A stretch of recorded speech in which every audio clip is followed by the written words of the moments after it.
out the signals for the Baltimore Colts. Unitas gives to Amici. The Colts are the world champions. Amici scores. It's amazing, sensational, dramatic, heart-rending, exciting, thrilling finish in the history of college football. California has won the big game. 5 seconds left in the game. You believe in miracles? Yes! Unbelievable. This is Phil Steele. This is Mike Burnop. This is Wes Durham. This is Mike Ashley. Hi, this is Chuck Foreman, number 44 of the Minnesota Vikings. Woo, mercy, this is handsome Jimmy Vane, the Boogie Woogie Man. This is Coach Fry with Virginia Tech football, and you are listening to Big Dog Sports Talk. Are you ready to rock? Are you ready to roll? Okay, let's do it. You're in the doghouse with Rick Watson on Big Dog Sports Talk, presented by Pulaski County Sports and Entertainment. Join us in the Family Fencing Studios and chime in on the McClellan Chiropractic chat line. He's keeping cool with help from Little River Heating and Air, but this show is straight fire. And now, the big dog, Rick Watson.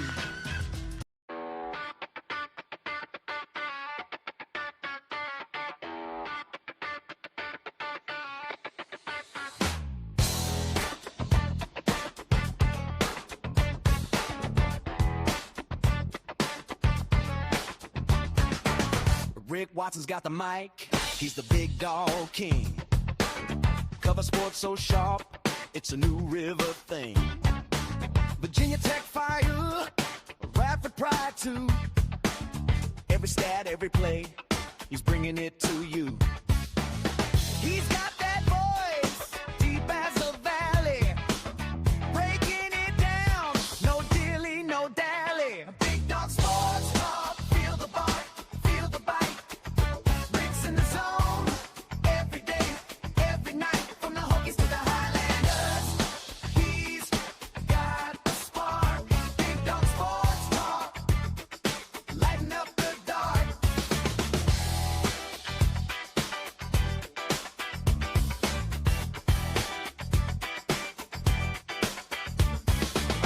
He's got the scoop, faster than a sprint. Calling plays like a coach, every word's a hint. From the courts to the fields, the stories unfold. Rick's play-by-play, worth its weight in gold. With a laugh and a growl, he'll pull you in. Big Dog's podcast, let the games begin. Big Dog Sports Talk, feel the bark, feel the bite. Rick's in the zone, every day, every night, from the Hokies to the Highlanders. He's got the spark, Big Dog Sports Talk, lighten up the dark.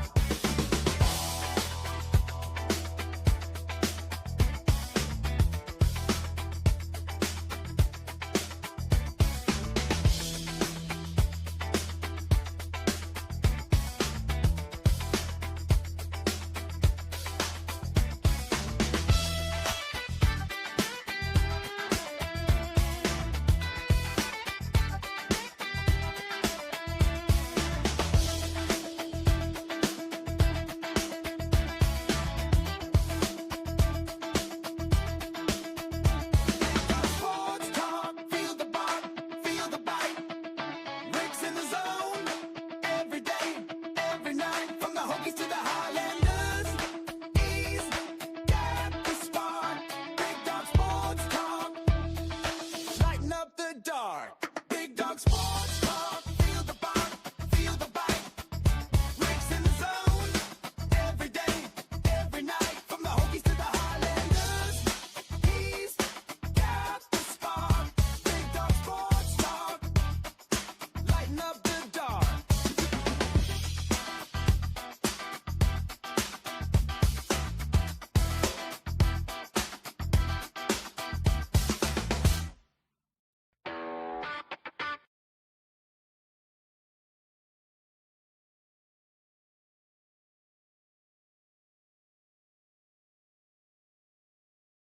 Shadow.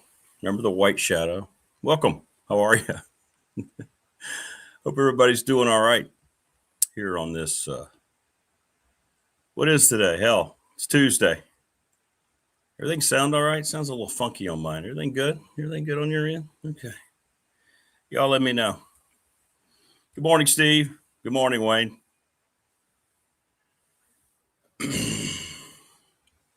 How's everybody doing? Why are you in Baltimore, Wayne?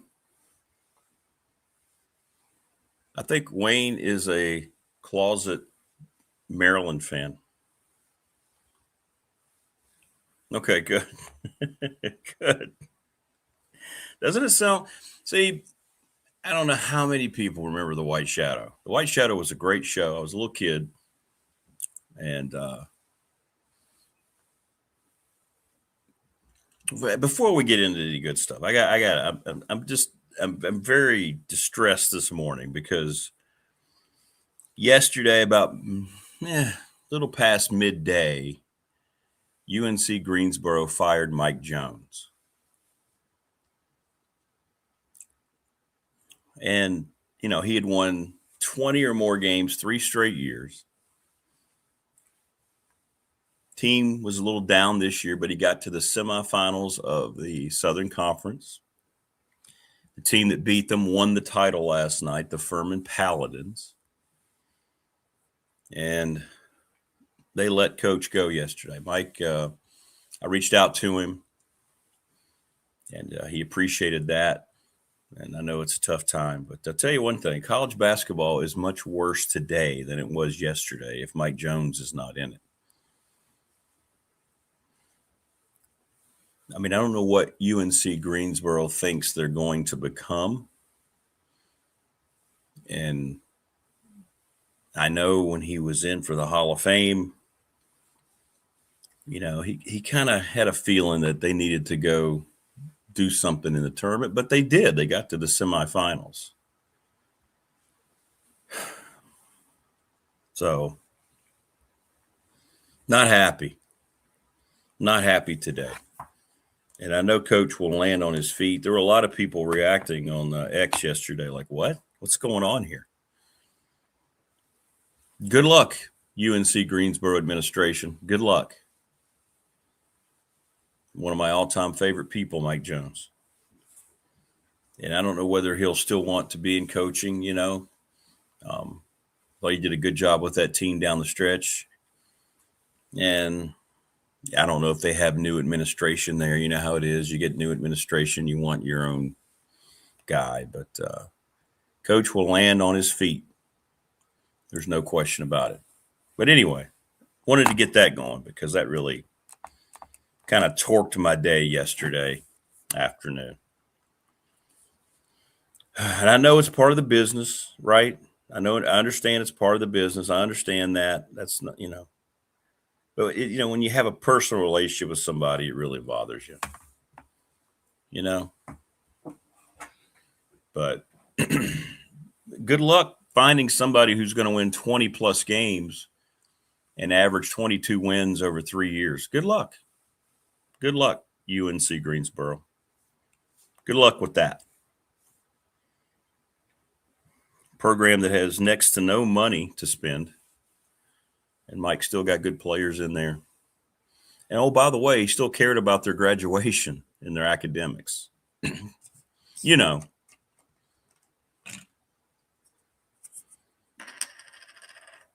But anyway, the good people, good things happen to good people. And I didn't think he got back to Greensboro after the tournament and felt like he was going to – they didn't waste any time. Brought him in, boom, he was gone.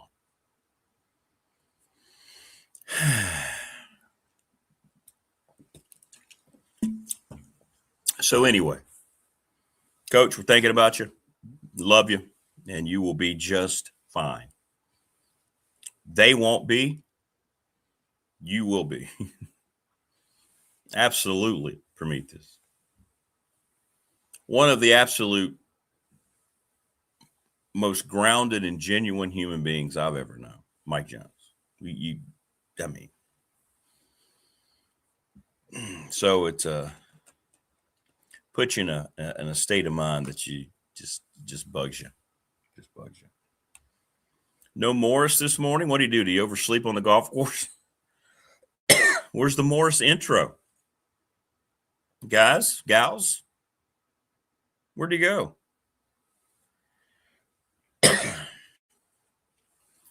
Yeah, he would be. He could be.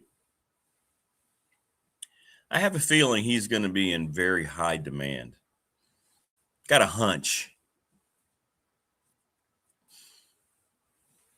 We'll see what he decides to do. I mean, he's at the point of his career. He can pretty much do what he wants to do at this point. But from folks I talked to around college basketball yesterday afternoon when all this happened, this sounds much more like a UNCG thing than a Mike Jones thing.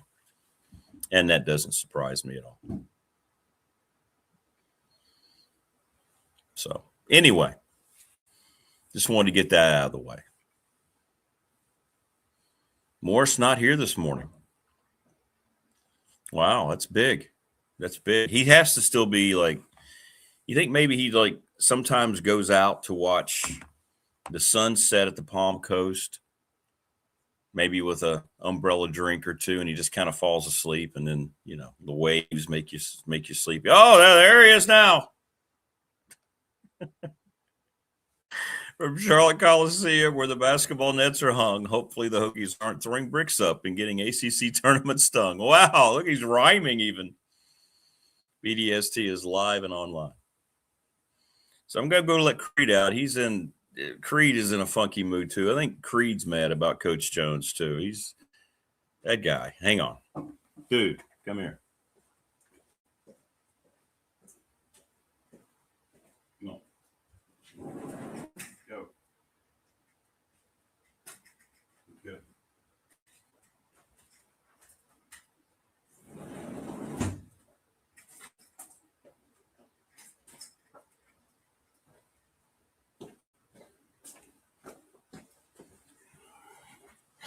Warm weather time, so he's critter hunting. You are in high demand. I mean, it's not the same. We can't really start the show without you, Morris. You're so busy down at Dolphin Direct, you couldn't make time for the show. That's great. Okay, that's fine. Marva today will join us coming up. See if she's still in denial about Caleb Wilson. Brian Seigla from the Boundary Corner, and then Mike Burnop with an ACC preview. Tech tonight. What's the spread? Let me see here. Somebody's already asking on our professional door text line.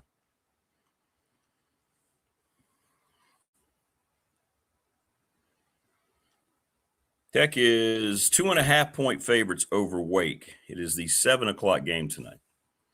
I should be, well, if I'm not done with baseball, it'll be close. JMU and Radford today. I don't know if Mr. Roan's coming. Maybe Matt will come. Probably not. The women, I know his women made the NCAA tournament in basketball. So Pitt and Stanford, woo! Nothing just drips ACC legacy than Pitt and Stanford in the opening game of the ACC tournament.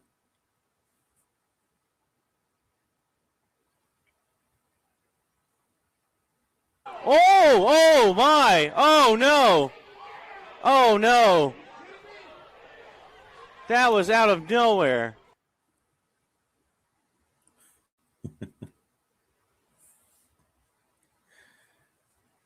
Whew.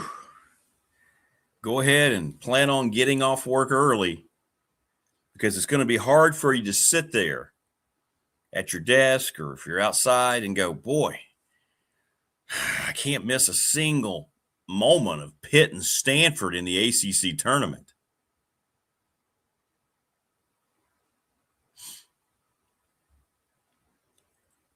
Traditional rivals Syracuse and SMU follow that one up. And then, hey, a proper game, Wake and Tech tonight. I think so. I think it's Capel's last game. I think he's out of there after this year. I do. I did a veteran sleep study last night. Slept like a baby, tossed, turned, cried, crapped the bed. Good stuff, Boris.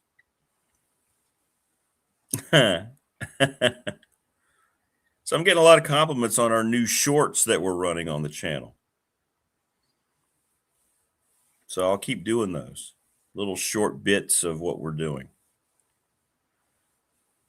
So if somebody misses a highlight, then all you have to do is go back and watch the short. Right? Yes, it is, Prometheus. I think it's stupid. 2 buys, way too much. And I know the league's too big, but 2 buys, yeah. Agreed.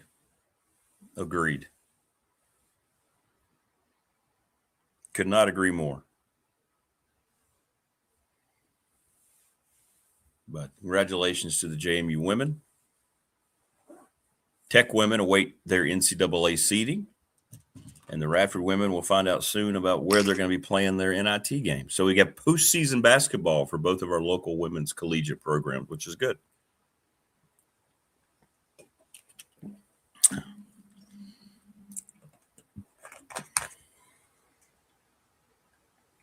Very, very good.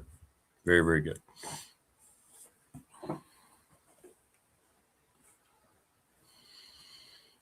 I think Forbes, I don't know. Somebody could research that. Has Forbes made the NCAA tournament with Wake?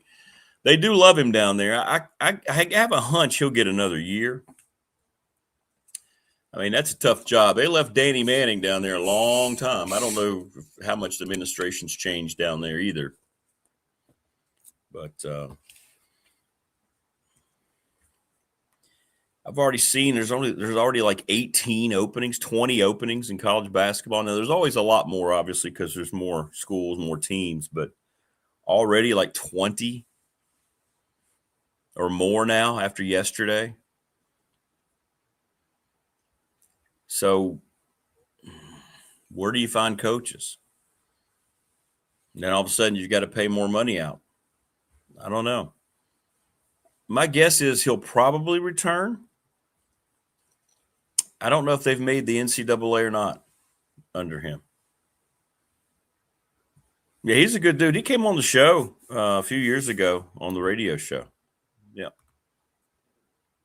Yeah, he's a good dude. But I think a lot of schools are making these decisions in a vacuum.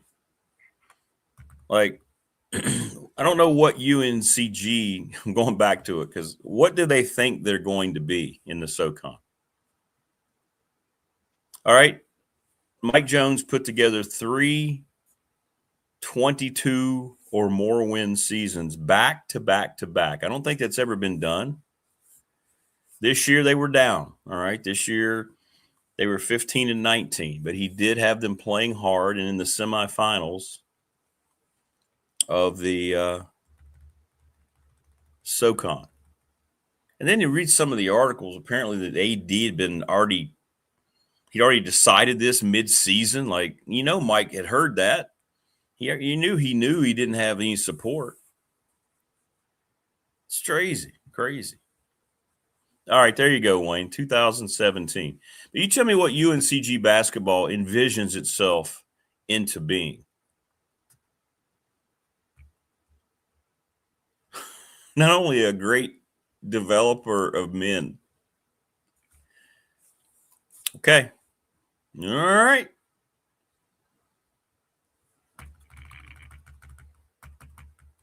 All right, so he has not made it 2017.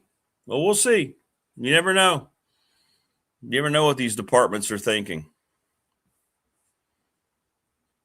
That's a lot of openings, though, and that's a lot of, the buyouts aren't nearly as big, but you're going to have buyouts. Then you have to hire new staff.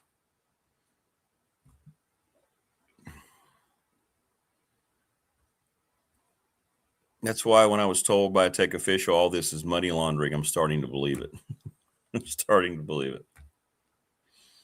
NFL free agency yesterday. We'll get into it with David Smith later in the week, but this is going to come across like I'm bitter because it's the Chiefs.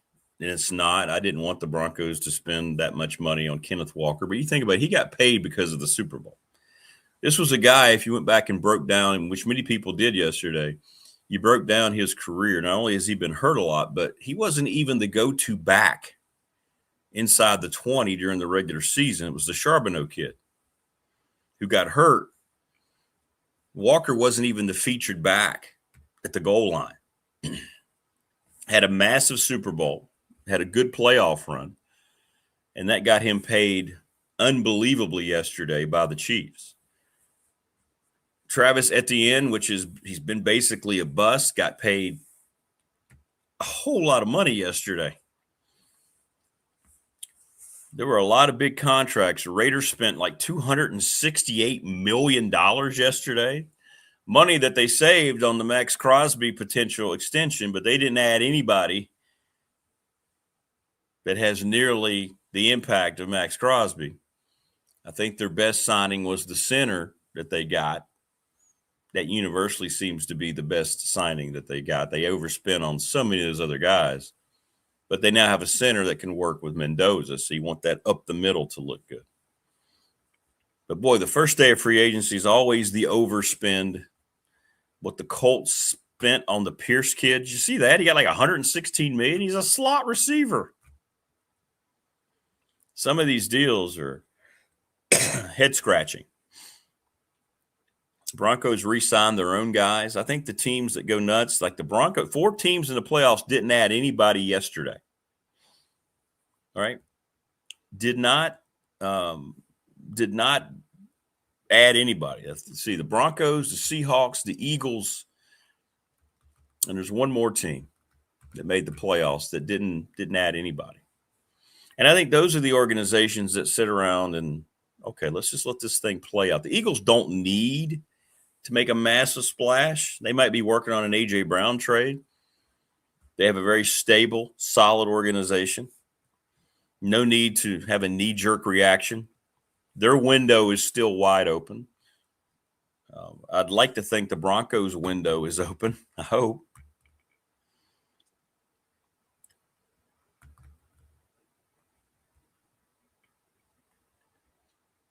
But, man, oh, man, there was a lot of money spent yesterday. Just right off the bat. The Raiders were the biggest spenders of anybody. And they had the money, right? They had the most salary cap money. So it makes sense. We'll see if those signings end up paying off down the road. So yesterday after their game, another reason I hate the NBA. Steve Kerr last night after their game whining about how long the season is. And you know what Steve Kerr's reasoning was? That they needed to reduce the season by 10 or 15 games. Because the athletes today are just so much better. It takes so much more. Steve Kerr is everything that's wrong in the NBA and sports.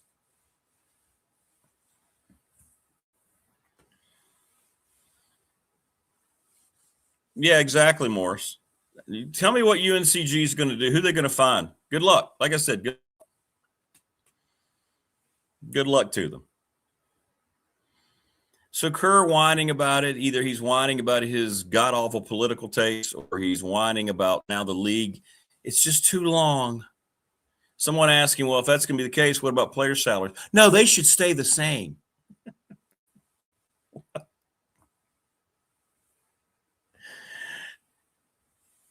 Steve Kerr is everything that's wrong in the NBA. Representation, just soft.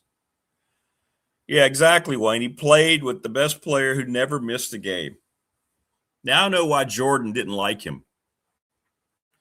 Why he kept jumping on him while they were making the –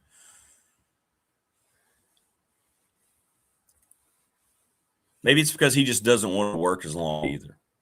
But you're trying to tell me, all right, the evolution of NBA athlete is so great, they need to play less games?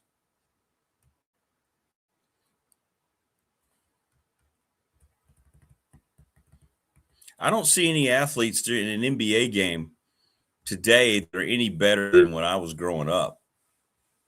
And maybe the reason why is you might say, okay, they're better athletically.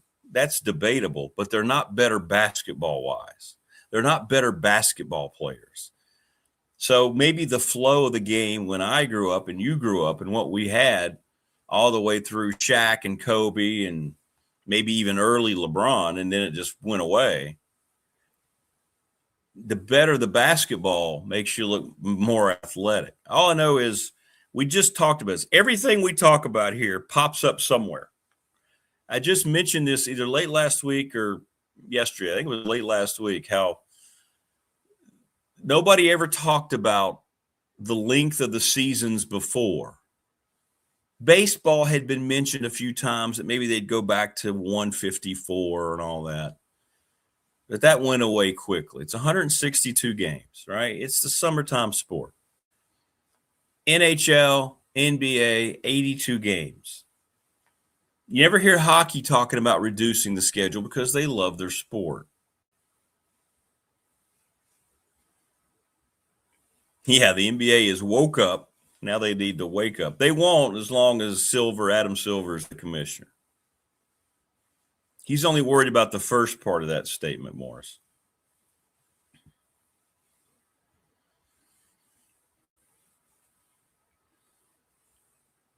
I mean, you sit there after a game and you go into this diatribe how the season's too long. Multi-millionaire. Just shut up. I think our seasons are too long. As workers, right? As general workers, are our seasons too long? Our seasons last all year, and we don't make nearly that kind of money, and nor are we ever appreciate it. But the season where they're making multi-millions and have a lifestyle that none of us will ever have, it's too long. They've already implemented load management to reduce it 15 games potentially for every player. And now they want to shorten the season. What a horrible league. What a horribly led league.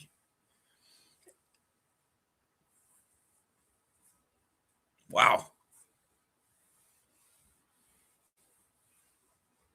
Just a joke, really. Just an absolute joke. I wonder if he were proposed the question, all right, you want to reduce it 10 games, does that mean the load management gets reduced? Oh, no, they should still have their load management. Just like everybody should still have all their money. And this is why Kerr, he tries to come across like he's this well-thought-out scholar guy. Well, you're an idiot because you already have TV contracts that have been signed for, 8 years that were signed with an 82-game schedule. So that means you'd have to go through every streaming, every network partner that you have and restructure those deals, and you would lose money. Steve, you idiot. I know you want to come across like you're all proper because your political view makes you so superior. All it does is make you stupid when you say stuff like that. Michael Jordan was right about you, Steve. Yeah, the NFL's headed down the same path, 100%. 100%.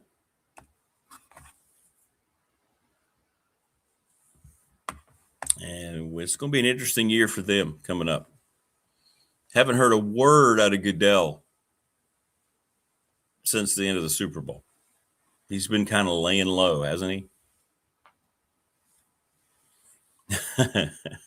Steve, you ignorant slut. I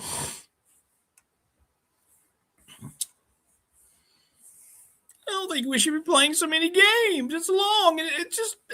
It's too hard to get out of here every day. 82 games is a lot.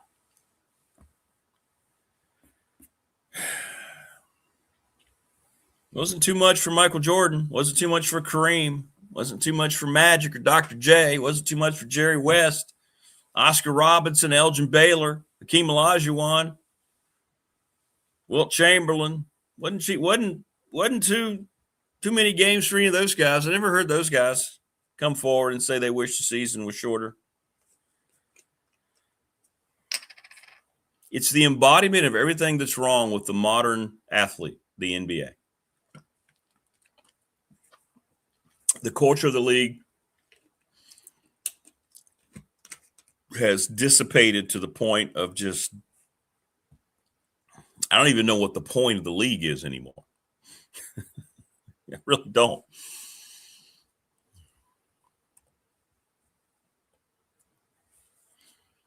See how those playoff ratings look. We know when people have to go through 5 different ways of trying to find it.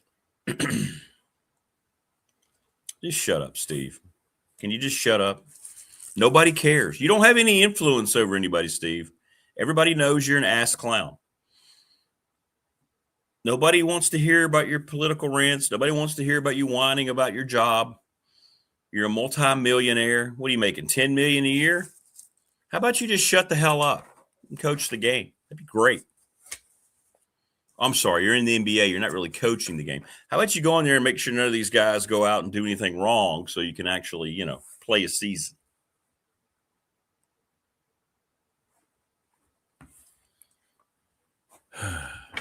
Man, that product is just, it's unwatchable. NRV Super Bowl has served the community for 25 years.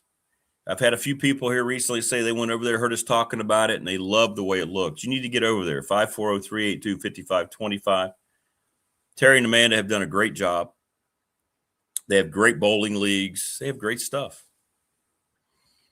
And we thank them for their support, as well as Lawson's Mobile Home Supply. They've been doing it since 1997. You get James a call, 540-381-8011. They have home parts for doors, windows, plumbing. And they also install 300 North Franklin Street. Thanks to Brandon at Top Shelf Apparel, 4877 Lee Highway. See? Morning, Robert. Oh, Robert, how did the horse ride go? What we got? Let me know, man. How long were you on your horse? So Robert was going out on horseback yesterday through the trails of Montana. He's already won the week.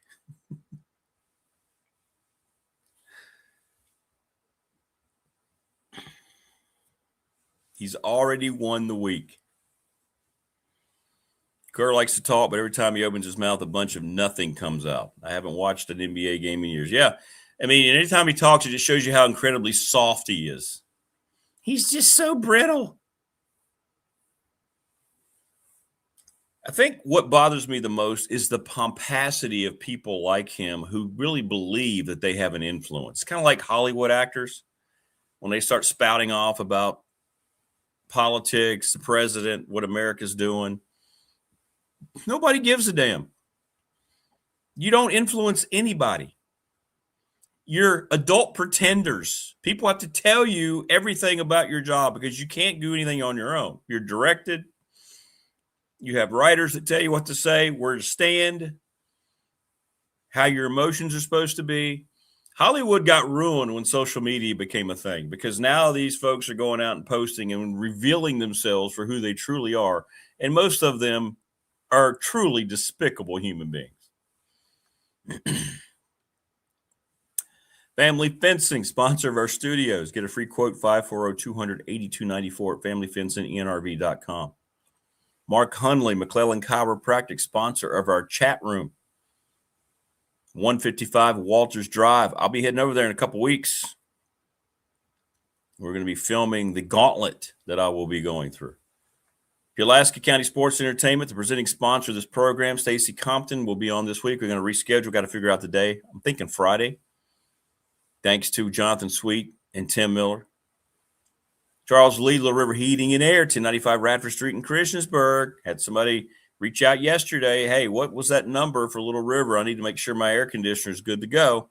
540-553-2971. Give Charles Lee and Little River a call. You will not regret it.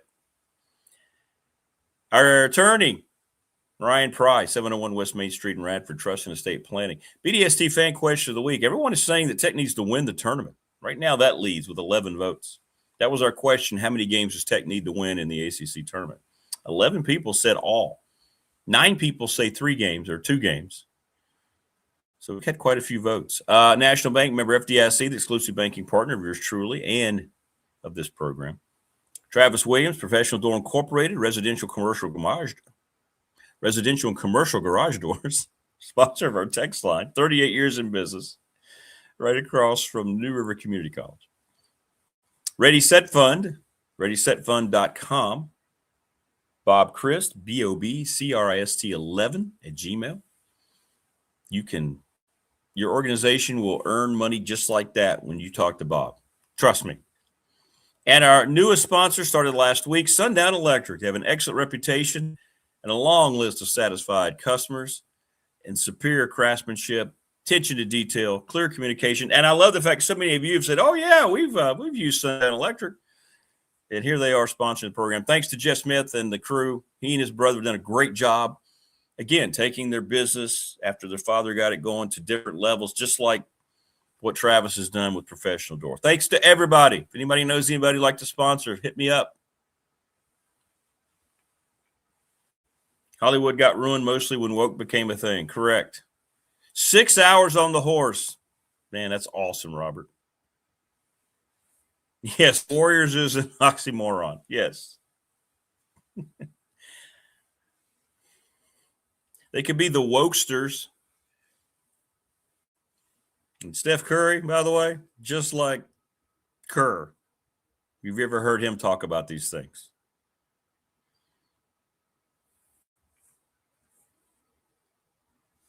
Yeah, but that's exactly right. Social media, the whole thing, just shut up. We don't care. You're not going. Nobody is sitting around going, wow, look at that. I went to a Bruce Springsteen concert, and for 25 minutes, he lectured about politics. Wow, that really enhances my life.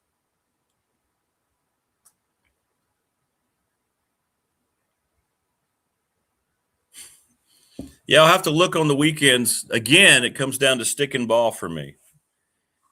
You're up there March 28th through the 25th. I'll have to hit you up more, so I have to look and see where I'm doing.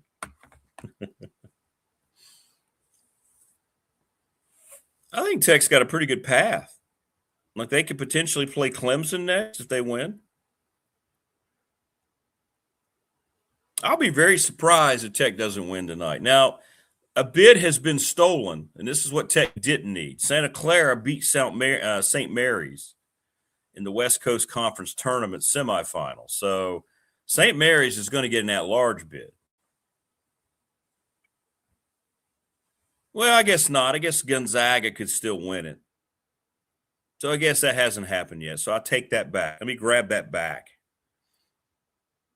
The St. Mary's is still going to go, and Gonzaga is going to go. So Santa Clara would have to beat the Zags, and I don't think that'll happen. We'll see.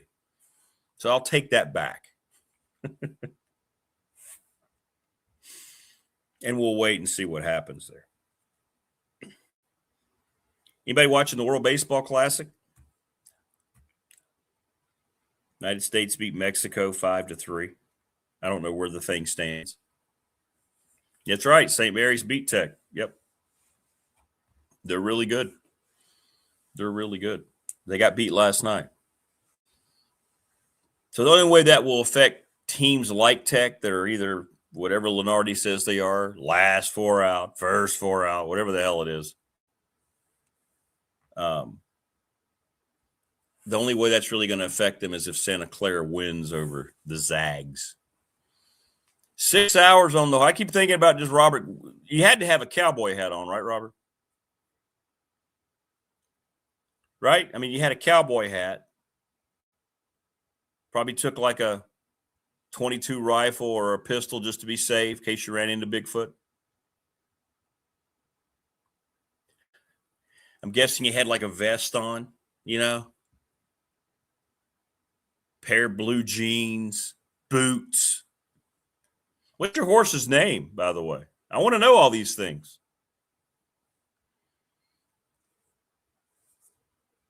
Doing is now on the program. I believe she's ready to go. You ready to go, Marva? Okay.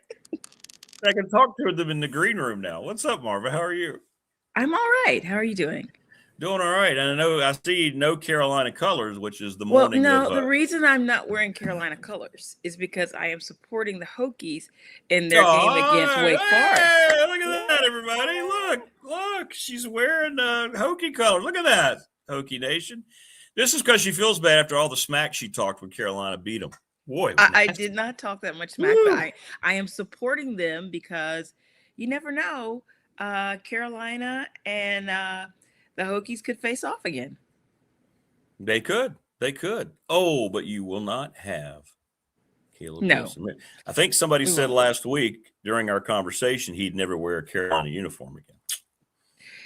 Rick, he was so close. He was so close. And because really he's not wearing anything on that left arm or left hand anymore. No. And he was so close. He was still doing these non-contact drills, went up for a dunk with his right hand and somehow, I guess, caught his thumb on the rim and broke. Somehow.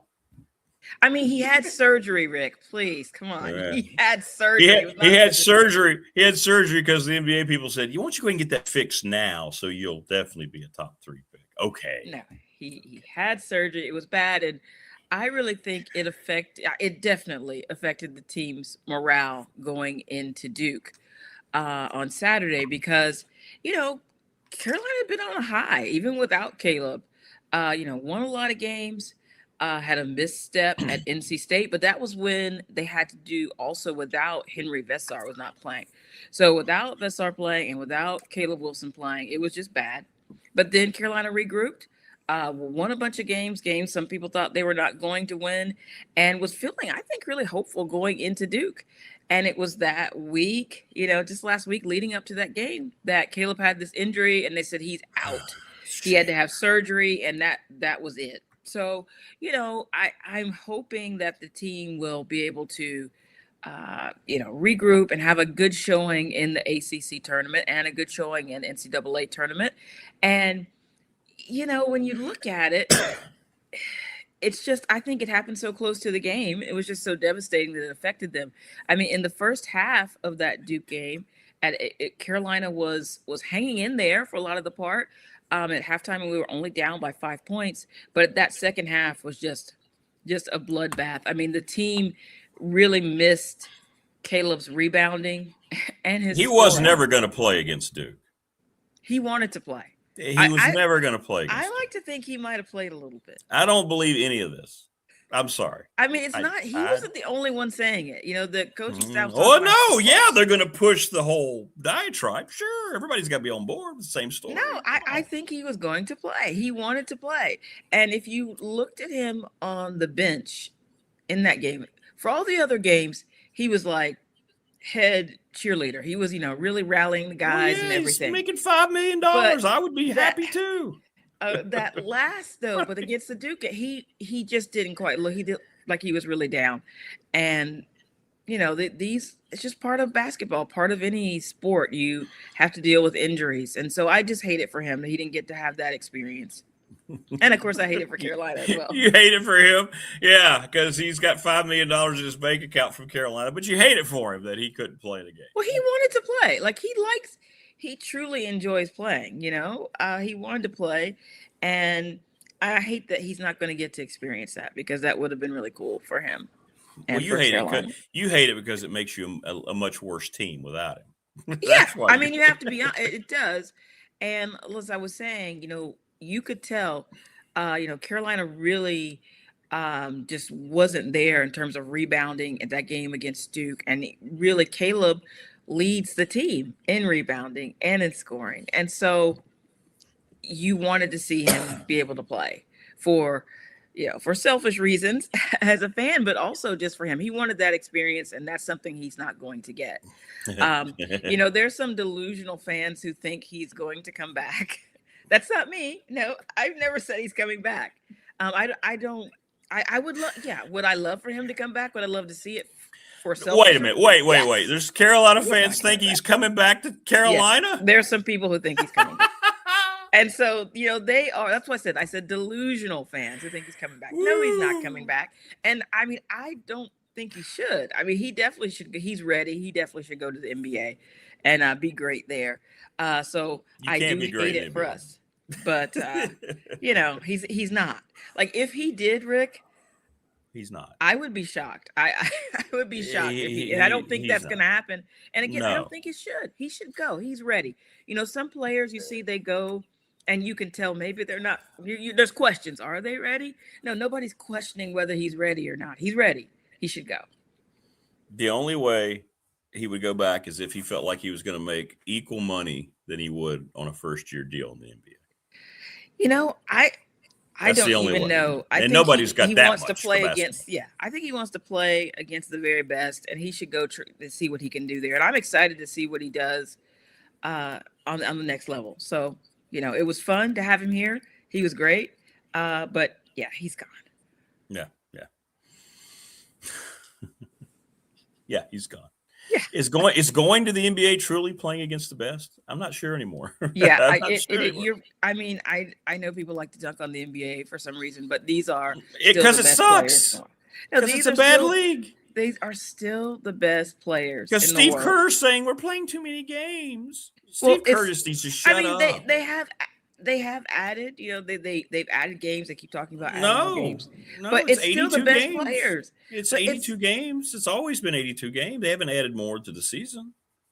Well, I don't know. Maybe he's talking about there's been talk about them adding. Didn't they add, though, like they want to do more preseason or whatever? No, he wants to reduce the regular season by 10 to 15 games. He says it's too hard. To give players more like rest time or whatnot. I don't really know what's going on with that. I don't approve that. But I still think the talent level is still really high. And people who question whether the talent, I just feel like they don't watch enough. Like I watch here and there, especially I'll be watching more, as the college season wraps up. But they're still really talented players. And sometimes because I don't watch as much, I may not know who they are. But the skill level is still really incredible. And I would never say, like, Caleb Wilson, he faced tougher competition in the ACC. I mean, I think that's just laughable. It's laughable. But aren't the best players in the NBA all European now? I mean, you think about it. Who's the best player in the NBA? Nikola Jokic, right? You got Luka Doncic. You got Wemby. You got Giannis. I feel like Wemby is current right at this moment. Like when I watch him, I'm just like who's going to be? I mean, they're all international players. His skill set is amazing. I mean, who's the best American player? Like, who's the best American? I'm trying to think. Like, who would you? Like a serious question. I don't even know. At the top of my head, who would be the best American player that's in the NBA right now? Well, at this very moment. I don't know. Well, this is difficult for me to even say, but I have to admit I was impressed. By the way, Jason Tatum has come back from his injury. I didn't know what he was going to be like. And he's amazing. And let's see what those Celtics do. But, he's also playing with Jaylen Brown. We've got Brunson in New York. And I am curious to see what it's going to be like when Steph Curry is back up to speed. What is he doing? I just can't imagine his shot's not going to be there. I just feel like he's whining about politics. That's all he's doing, like his coach. Well, I'm just talking about the product on the floor. It's like he has an amazing shooter, and I don't think anybody who could take that away from him. And to see what he's doing, and even I'm not a fan, and I know obviously he's on tail end of his career, but there are still times when LeBron James looks amazing. And I have to say that. I can't lie. I can't. He's, there's still times. And I think it is something to say that he has been doing it for this long. And he can still get up there and play at an incredible level. Now, can he do it? He can't do it every night. Now. He's not playing now. Yeah. He's hurt. He's hurt now. Yeah. Got a sore elbow. Can't play. But he's still to have this type of being able to maintain that long career. And I think we're going to see more players play these long extended careers due to things that they're doing, the way that they're taking care of their bodies, the way that they're training, and just improvements in medicine or injuries that were at one point were very devastating and could possibly be career ending. We're seeing people be able to do some incredible rehab and come back. So I find that fascinating. And but you have to have if you didn't grow up with a team, if you don't have, you're not vested that way, you didn't grow up with a team, then if you're a college fan, it has to be, well, can I follow this player I really liked into the NBA? And, sometimes you can. I mean, I'm excited. Like I said, I'm excited to see what Caleb Wilson does at the next level. I have no idea who he might be playing for, or, they're still saying, he's going to be a top 5 pick. So you're not going to, the greatest team, but once he goes, I will watch some games. I want to see what he does. And I think a lot of players, a lot of fans, may keep that. Or of course, there's some fans who are only going to care about who's playing for their team this year. That's who they're going to watch. Once they leave, they don't care so much. I think we'll have shorter careers. These guys are already complaining about how long the seasons are. I don't think LeBron only stays because that's all LeBron can do. He doesn't add anything outside of just being a basketball player. Well, but I mean, he started a school. Like, I think there's other things he can do. I mean, if he chooses not to do anything, I mean, he doesn't have to. He can sit back and enjoy his wife and kids. But I think he really enjoys. I think he does love the game, and I think he wants to see, how long can he push this thing. And I do think it's interesting the advances that have been made in the way, like, Caitlin Clark was recently talking about, some of the things he does, like with his diet. She's like, I'm not going to do that, and the people who really want to play for a long time have started to do these things. Whereas players in the past, they didn't know. And we hear kind of about the crazy lifestyles some of them were leading. But now it's more about, you have to do this. You can't eat that. You have to take it all, if you want to have this long career. And I think that the top players, I think they want to do that. There may be some people who are more like in the mid-range who may say, oh, I don't. But those people who are at the top of their game, we're going to see them do that more and more. I think take that steps. If they want that long, extended career, if they want to go for those records, I think that's the direction we'll see them going in.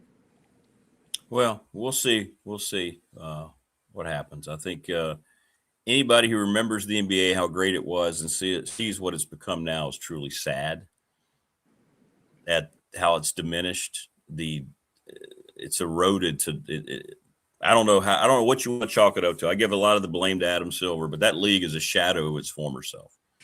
Well, I mean, shadow of its former self. They were superstars, super duper stars. And I think right now, just stop. I'm trying to prevent a kid from coming over here. No kids. Oh. There were bring them on up. Hey, no, don't say that. There were, bigger than the game superstars. And I mean, I still think we see that. I'm going to put a plug in for something. I'm not getting any money for this, but if you have kids, go take them to see the new movie, the Steph Curry movie, basketball. I'm not saying it's as good as Space Jam, but really it has a good message and it's just nice family fun because there's not a lot out there. As someone who has a 12-year-old and an 8-year-old, there's not a lot out there that I would say is as family friendly, maybe as things used to be, but it's a very cute movie. So.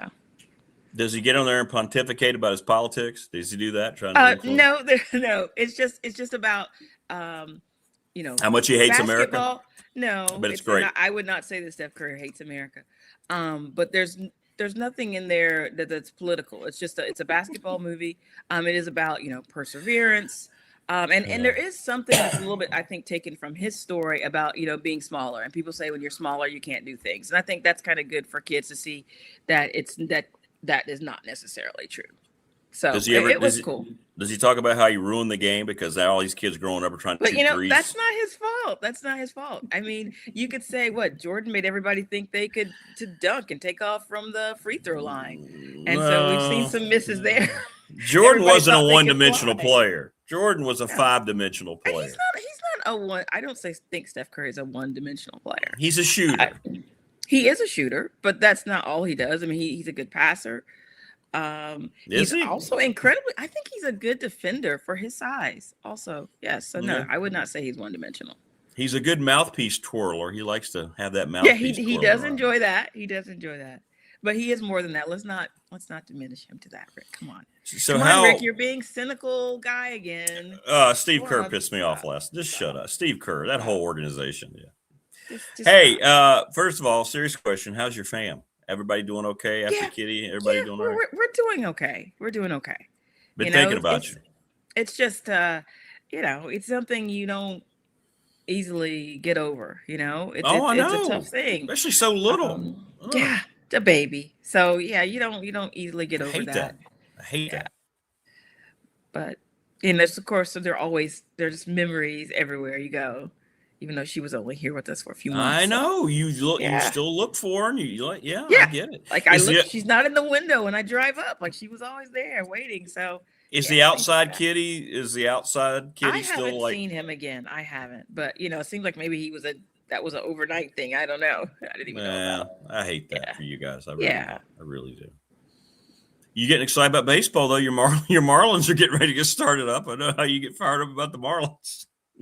Just this past week, my daughter had a special day at school. They had to wear a team, and she wore her Marlin shirt because we were excited. I actually have friends from North Carolina who are coming down here when their kid has spring break, and they're going to be seeing a Marlins game, and they wanted us to go with them.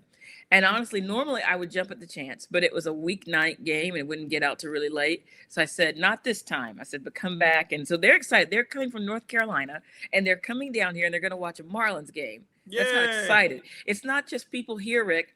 The excitement for the Marlins is spreading across this great country. Well, you've been saying Marlins fever was rampant, and here we are. And I mean, I don't know. I've heard people talk about Lock World Series. I don't know. Really? I'm sure you've heard that too. No, not until you just told me. No, I'll keep my ear open. You heard it here first. Okay. Well, there you go. Well, when is the midweek game? When are they coming down? Let's see. It's later on this month. I had to look at the calendar. Oh, okay. So school. Because I don't remember the exact date, but they're coming down here. Let's see. Couldn't you let the little people have a day off and take them to the game? Just say you're and just skip school the next day. Yes. Oh my gosh, Rick! No, I don't believe in that. We take school very seriously here. But if it wouldn't be so late, yes, or if they were going on a weekend, we totally would have gone with them. My friend, she grew up in Philadelphia. She is a big Phillies fan, but she just loves baseball. And so she's never seen Marlins play in person. She's never seen it. So she wants to come out and see it. She loves baseball. Seeing the Marlins might not cure that, But I told her it's a fun experience. The ballpark is fun. She will enjoy herself, that she and her family. So, yeah. Yeah. And so when you come down, we'll go on a weekend. Yeah, we'll go on a weekend and we'll make a whole weekend. Maybe I'll come down if the Padres played it on a weekend. That'd be fun. That'd be fun. We'll look at the schedule, just hang out with Marva. Yeah. It'll be so much fun. And then we can go kitty shopping. By then you might want a kitty. Kitty. Funny thing is I've never been kitty shopping. Like every cat I've had has always been, a neighbor's cat had kittens or something like that. I've never actually shopped. Yeah. But they find, they call it the cat distribution system. They find you. They do. Well, mine was in a bag on the side of the road. So how sad. You don't know that story? No. About Balboa? So somebody was just trying to throw Balboa don't away? get me started. This was like 5-6 years ago when I was still jogging, which I know sounds crazy, but I was. I didn't know you ever jogged. That's cool. I did. So I was around in the corner here in my neighborhood. And as soon as you're around the corner, don't get me started. I don't want to use bad words. Yes. Threw a bag of kittens. Oh. And so 3 of them had already been killed. That and is sad. And you walk up on that and you're already upset. And then I see the bag move and then he comes out and you're like, well, he's meant to be yours. Pocket. Yeah, and my kids were still here, and all my kids were still here, and it was just like, we got to keep him. And now he's a very violent hunter. But that's good. I mean, I just think that is so awful because if you can't keep, the kittens, usually there's always someone who wants a kitten, or you could take them to no-kill shelter if you have those there. Who does that? That's really sad. I don't know. Who does that? I would not want to be around that person because if they do that, who knows what else they might do. I would like about 3 minutes with that person. But seriously, they always say people who abuse animals, it's not too far for them to go ahead and do things to people. Absolutely. And a lot of people we know who've been violent, like very violent individuals, like, serial 100%. killers and things like that. A lot of times they start with animals. 100%. Even some of these school shooters we've seen, they started with animals. Like they practice on animals. That's right. Yeah. That's right. So Wayne's asking, so Marva never skipped school for the ACC tournament back in the day? No. Okay. So when I went to school, Wayne, it was such a big thing in North Carolina. You didn't have to skip school because the teachers wanted to watch it so badly that they would bring in TVs. I mean, seriously, back in the day, they had to bring in TVs on these carts, and they would usually wheel them in for like some educational film or whatever video. But for ACC tournament time, pretty much all of the teachers would wheel that cart in so you could watch the games. Because that was when all the games would happen. The first day would be on a Friday, and it'd be 4 games. And so 3 of them would happen, or 2 or 3 during the school day.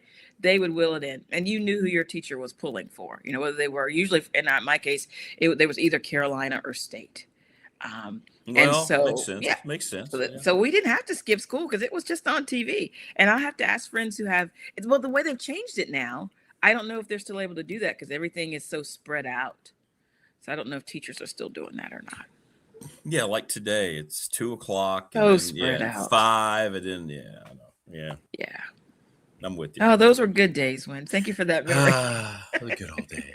I think the first Thursday and Friday of the NCAA tournament should be an off day for everybody. Like those first 2 days, when they started out 12:07, those weird tip times to start. Yeah. It's so they can stagger them all. It's really, it's so much the way fun. they do it. Because you can watch, remember when you had to choose or they chose for you what to watch? I'm just trying to remember how it worked. But now you can watch every single you watch game. them all. It should be a national holiday. I agree. It should just be, nobody's doing anything anyway. No. Yeah. Are you going to jump in our BDST pick'em? We're going to do a tournament bracket. Of course, I will be there. Yes. Right. Yes. Well, great stuff as always, and I'm still thinking about you guys and the youngins especially. Thank you. I appreciate that. Are they doing okay? Like seriously? I think they are, but still questions and. Well, yeah. Some of them you just can't answer. It's just a part of life, unfortunately. Just tell them that Rick said, no matter what happens, they're the 2 most beautiful children that's ever been created. I will tell every time I see you, I'm like, every time I see you say that, though, I'm like, look at Rick, them. You have children too. They blow mine out of the water. Your children are adorable. It's just, I think it's different when they get older. They're older. They are, but now your daughter's looking like she looks like mom. Like you can just see Marva is starting to develop, and you see it. It's so weird. Cool. Everybody says that. I don't see it. I think I don't know who she looks like in the family, but. And then the little guy, you like him immediately. He didn't like to wear dress clothes, so I'm all about that. He still doesn't. That's my guy. Shorts. Yeah. As he should. He's in Florida. Are you wearing shorts now? No, it's too cold. No, it's still. Well, we're getting there. Like, okay, here we go. Before we let her go, we always compare. Like now, we feel great because it's 47. Oh wow! Yeah, it's 71. 71. What's your high today? It's 71 already. I don't even know. The high today is 83. 83. Yeah. And you don't spring has sprung early. Right? There's no humidity yet, right? It just feels great. It's 83. Yeah, it feels wonderful. Oh, it feels that sunshine feels so good on your skin, Rick. Well, we're getting up to 72. Okay, that's good. That's good. Marva's giving us the pity cheer. Hey, 70, that's just fine. That's okay. You're okay. Yeah. It's not 80. Yeah. But 70. No, you got to admit, that's a pleasant day. It's a good day. Around here, you better believe leaves again, right? The green a little bit. Again. Yeah, they're starting. Grass is getting green. Yeah, we're getting there. We're getting there. So don't complain, right? Yeah. Oh, no. We're the hideousness of winters. But then next week, again,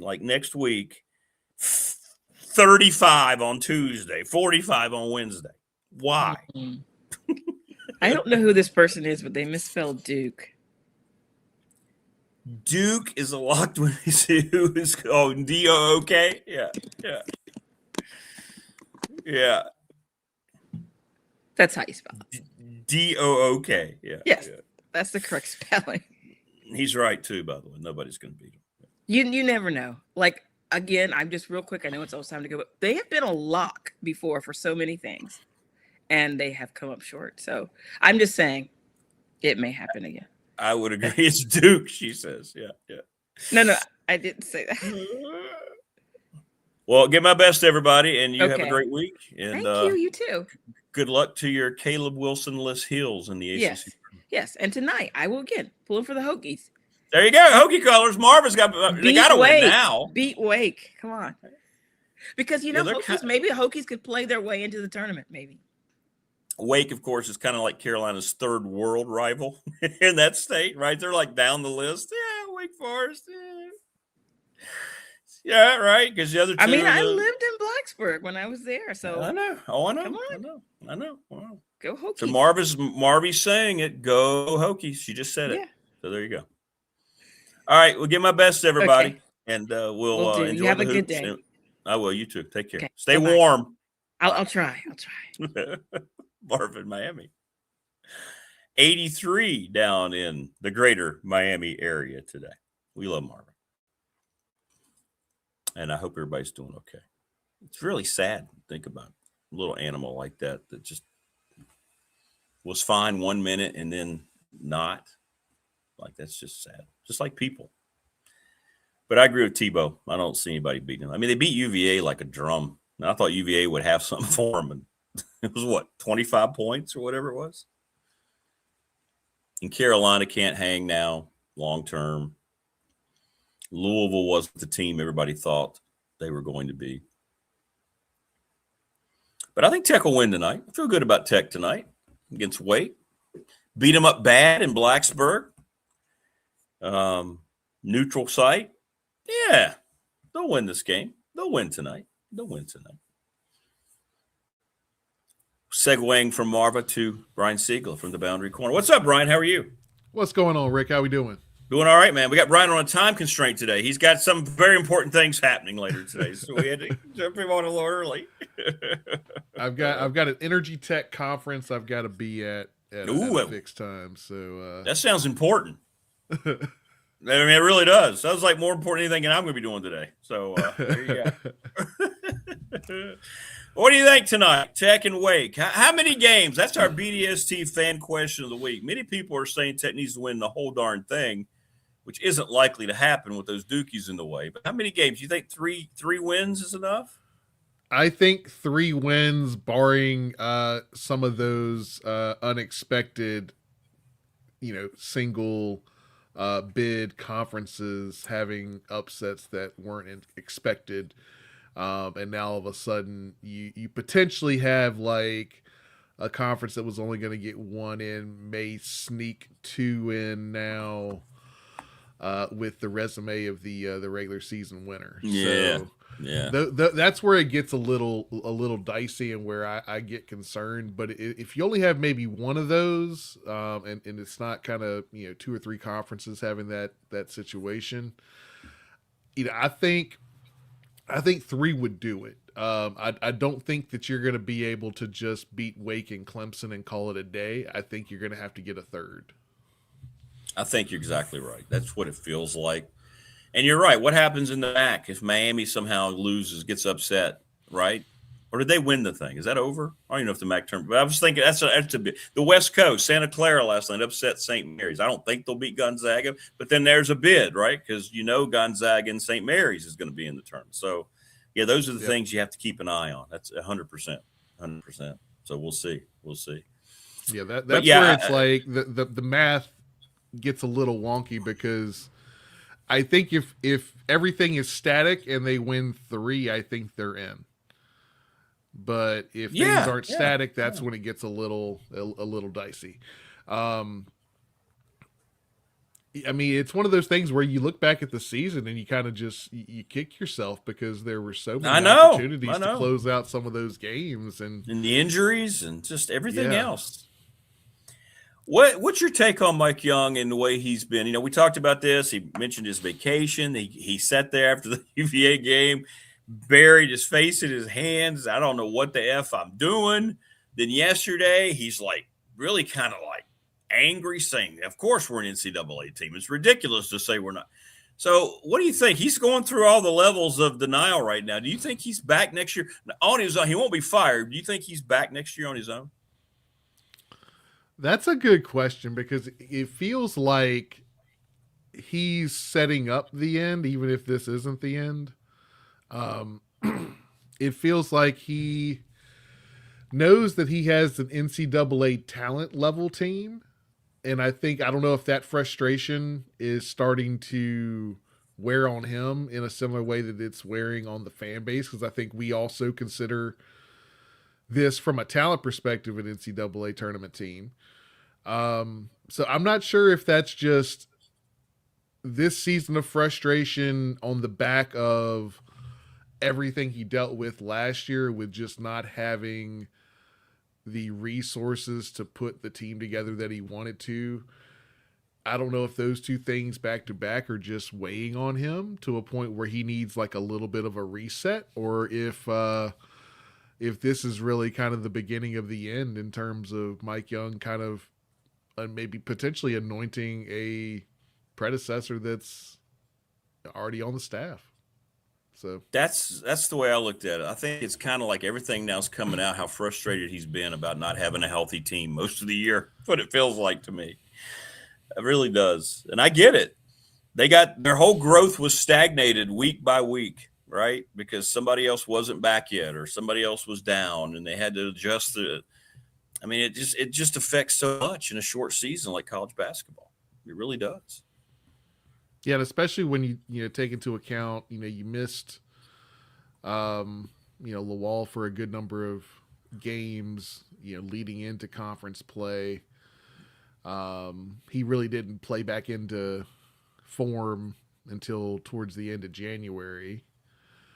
You had a bunch of other players in and out. TJ out for a long stretch of time there. Wonder when we were going to get him back in. So it was like, we never really felt like this team was at full tilt until the very end of the thing. And even then, you still had a couple guys out that could have provided some depth on the roster. So it's frustrating. It's got to be frustrating for him. Looking back at the UVA game, that was just a game of runs, and They started out the gate, played hard, blowing the doors off, and then we fought back into that one. UVA closed out the half well. We played a really good second half, I think, overall until towards the end there, and that's a frustrating one. Even though it's like, you were expected to take a close loss, and you took a close loss, so nothing was hurt in terms of the eyes of the committee for the tournament. But at the same time, it's like, you could take those guys down.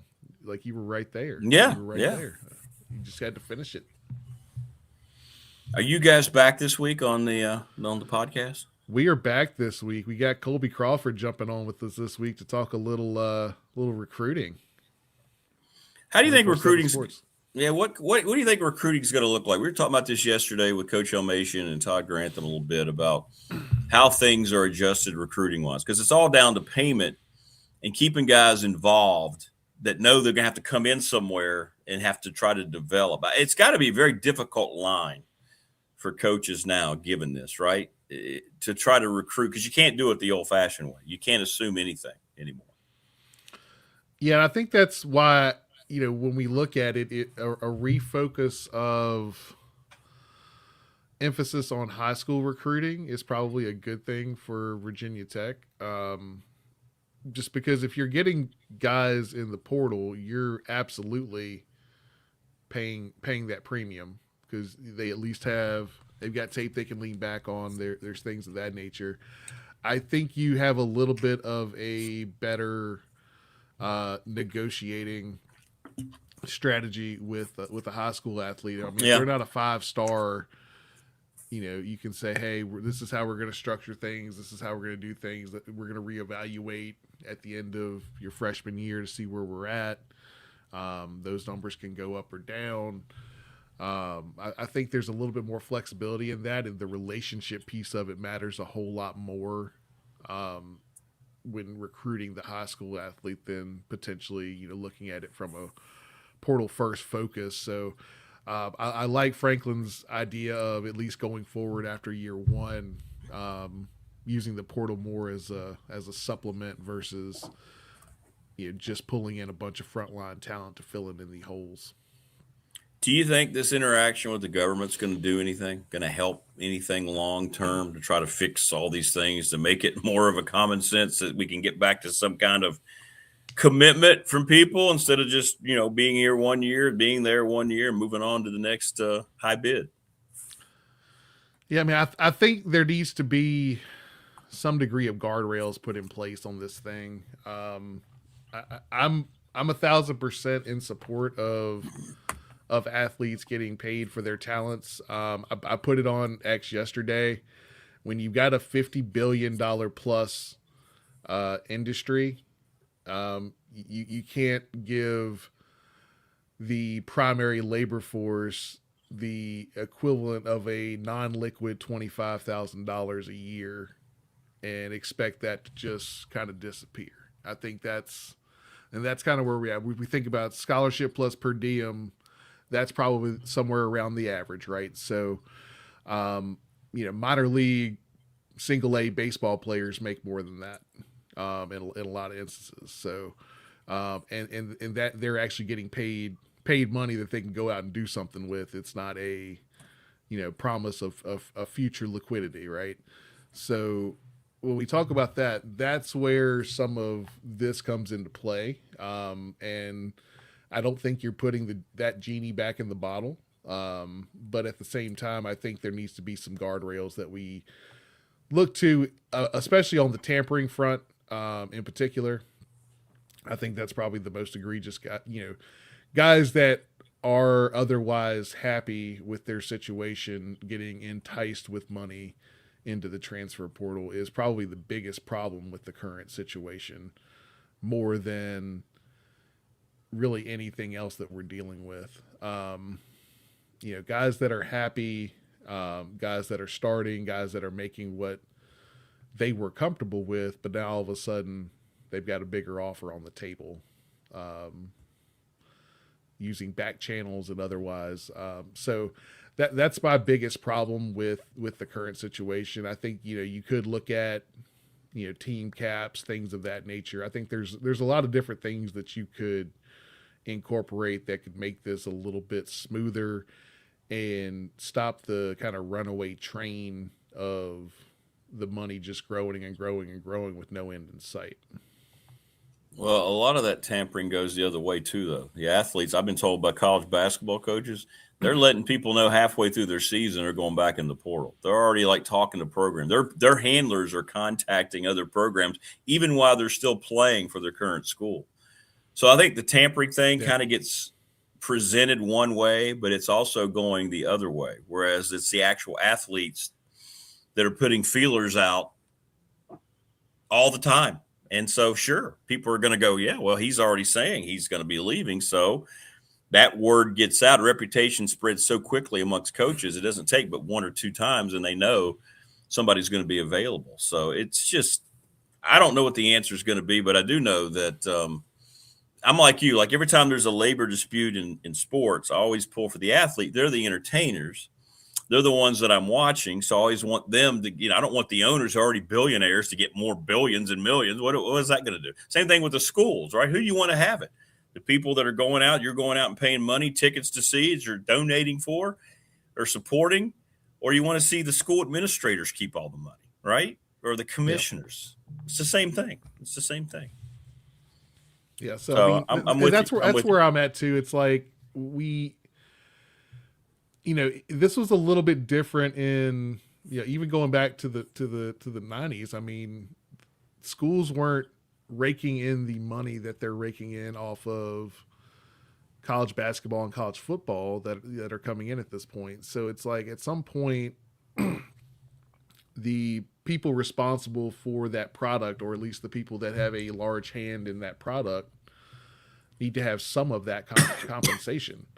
I think we got very comfortable with, the coach getting $8 million and, a player just getting a per diem plus scholarship every year. And we were comfortable with that. But, meanwhile, the school's building, these giant facilities off the back of, some of these the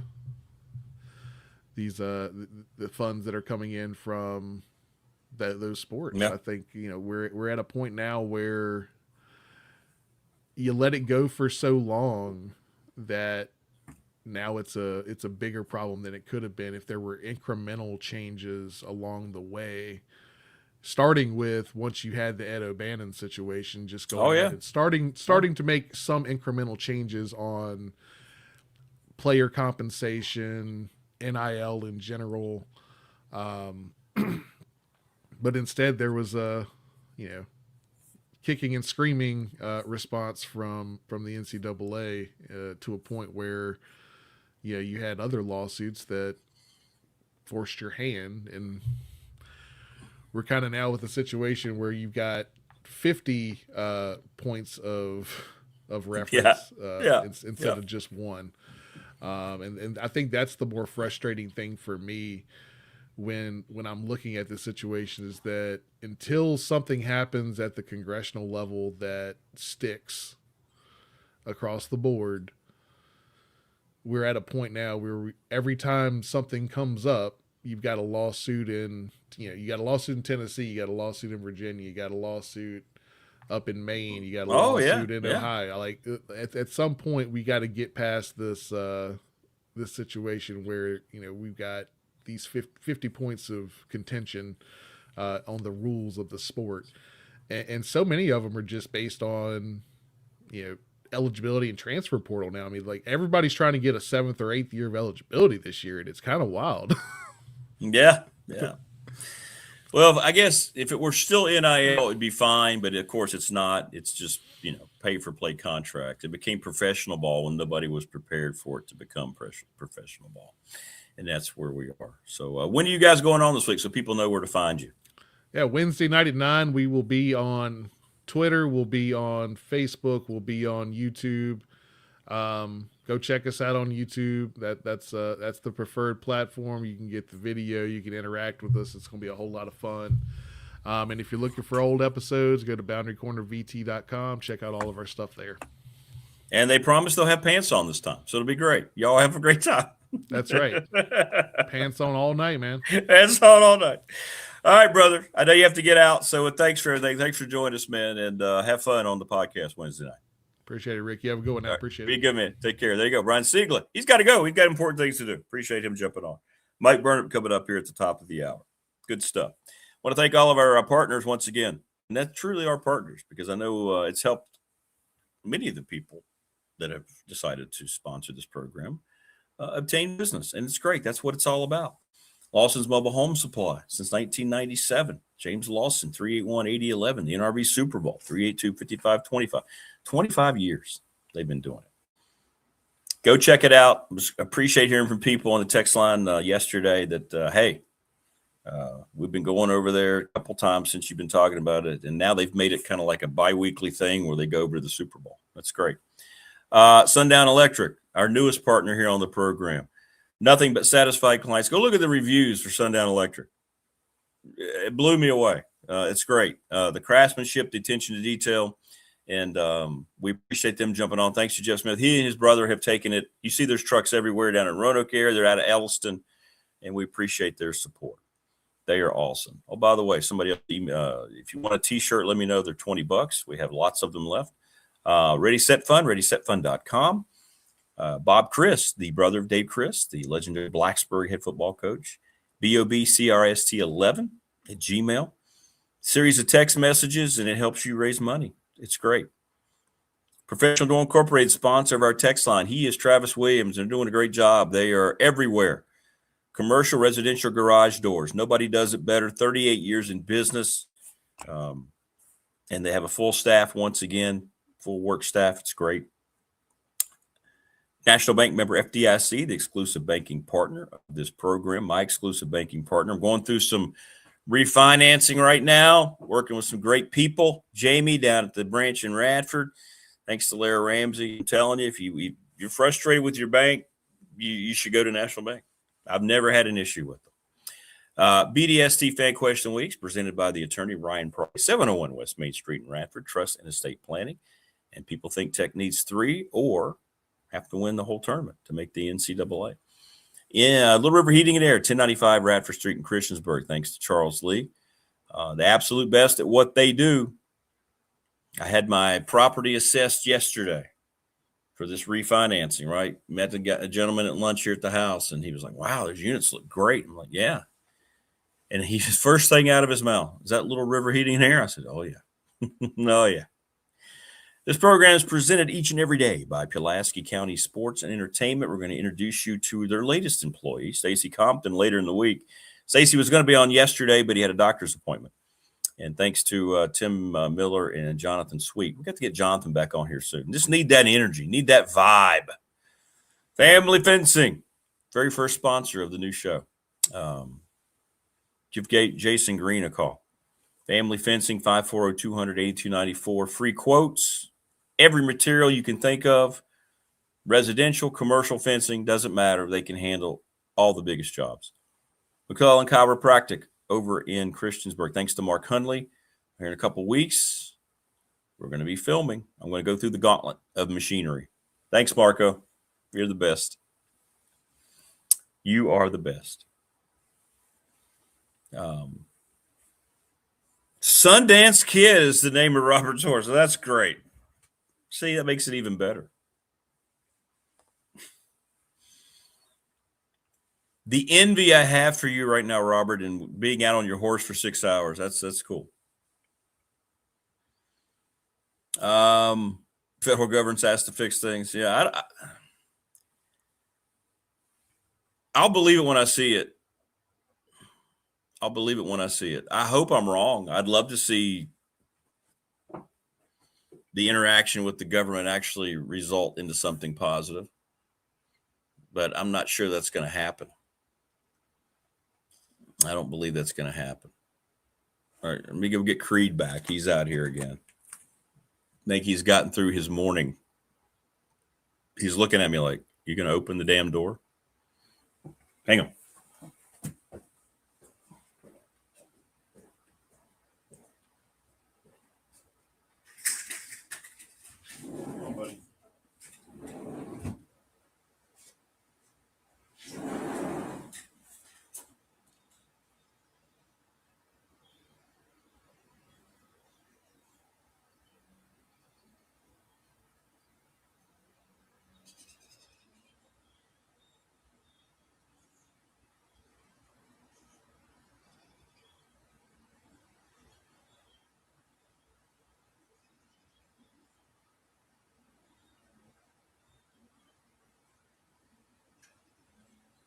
That was cool. All right, buddy. Why don't you go to bed now? Okay. Sorry, that was cool. I had like 7 deer just walk through my yard. I was got a little distracted. That was kind of cool. I let Creed in. I look up. I hear a little noise. I heard a snort. I look up. We got like 7 deer in the backyard right now. It's cool. I didn't have my phone. I was going to take a picture. Wow. 100 miles. 1922. Good Lord. It's a special relationship, isn't it, between your man and your horse? We had some horses when I was growing up on the farm. And it's a special relationship. Now, we didn't have anything like that, but that's great. But, yeah, I'm pessimistic anything will get done. Most things involving sports, because it's also money-driven, everybody just lies. It's all about greed. I'm very pessimistic. Very, very pessimistic. Morris says, I remember Greenberg. He had a really good team, and his coaching screwed up a bunch of games. They missed the tournament. Seth calling out the committee. Yeah. A pompous ass. Yes. Hopefully Young is smarter. Leave it to ESPN to employ a guy like that. Prometheus says they should only pay the top 10% and players shouldn't be able to transfer without penalties. Second part, I agree, but the way it's gone, they're not. And maybe you're, a deeper dive at the top 10%, you might be right. But everybody now, what did Todd Grantham tell us? Everybody on scholarships getting money. How in the world did it get to that point? I don't understand it.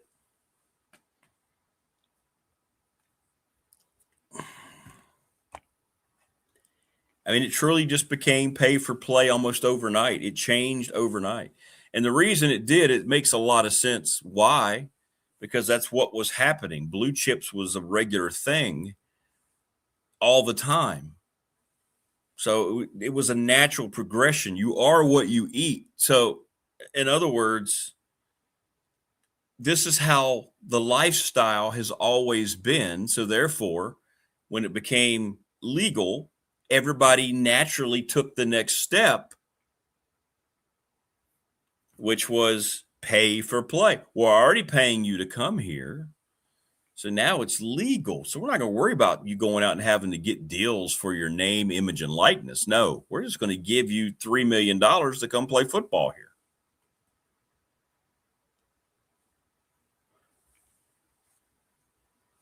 I think the NCAA lost control, Morris, because they started losing every court case, because every judge and every jury, everybody looked at it, the hypocrisy that they kept all the money to themselves all those years, and the coaches kept all the money to themselves, and everybody got rich. So when you get rich and you're a fat cat and everybody's greasing everybody else, you don't want to make any moves. You don't want to do any actual leadership.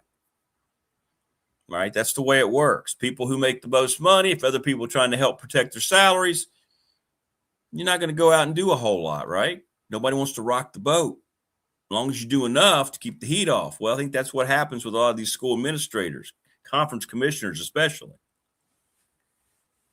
I don't know if it will or not, if antitrust will fix it or not. Maybe.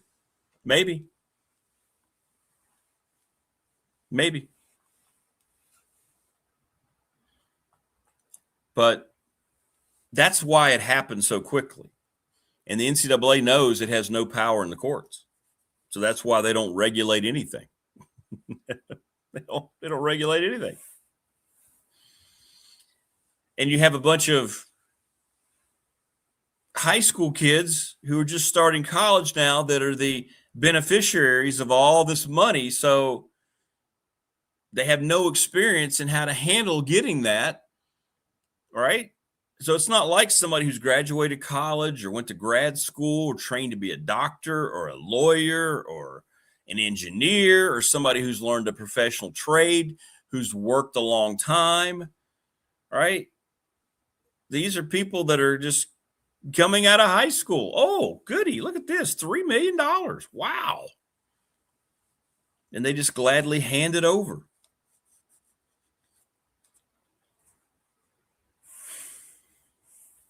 So what you have people running the business at the top who lost control because they were exposed for what they are, complete frauds. They have no power to wield any authority going forward because once they took the lid off the box, all the gremlins are out and you can't put them back. And so they just are just letting it all happen and letting the schools deal with it individually at their conferences.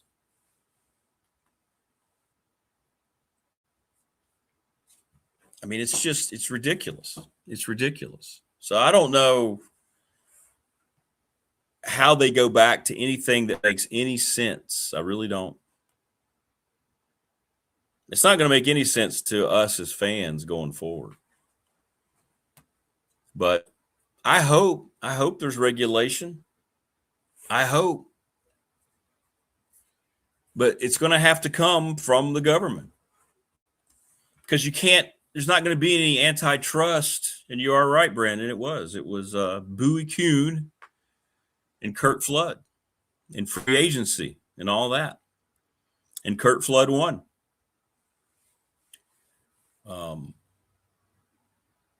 So, yeah, I'm with you.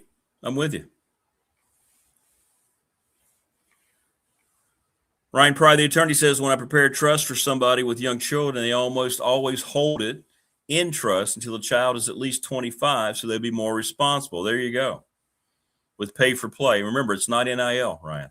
With pay for play, there are such rules. That's a great point. There you go. There's a great example, what I was just talking about. Yeah, 25 years of age. Yeah, by then they should be mature enough. Well, here you have 17, 18, and 19-year-olds. Here you go. Take all these millions. And then you have the handlers or families, whatever it might be, getting their cut. A lot of inexperienced people now getting money, that life-changing money that they never thought they would have probably 10 years ago, until all this evolved into what it is. And the thing about all this is, even though the focus always goes to the athlete, to the kid, none of this is their fault.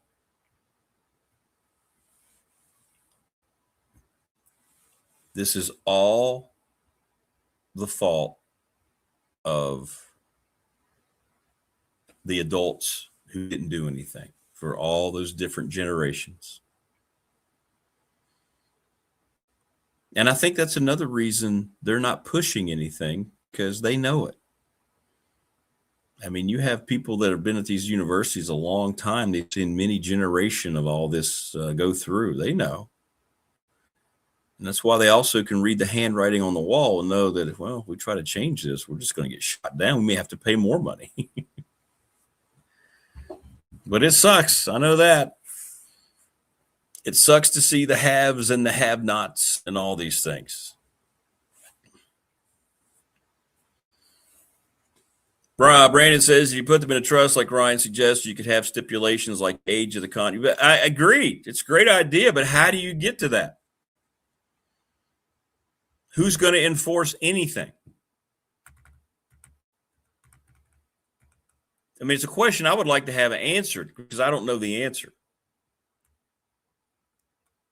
Like, how now do they say, okay, we're changing all this on a dime? I mean, the only way it could happen, and it's not going to, so don't think that I'm sitting here being naive, but the only way it could happen is if all the power leagues and Notre Dame got on the same page about how to pay different tiers and agree on an unofficial salary cap. It would have to be unofficial because there's no governing body. There's no players association. There's no management, if you will, because the NCAA has just disregarded its responsibility.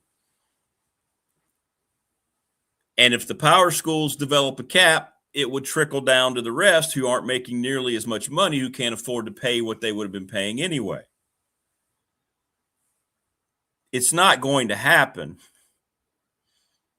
But I don't know how this goes back to our conversation.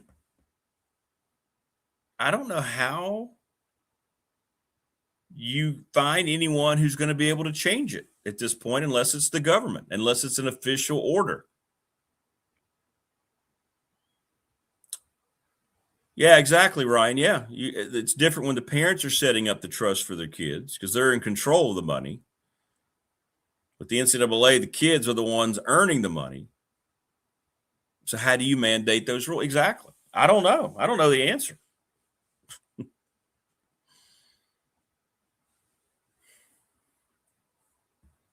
I don't know. I just don't know.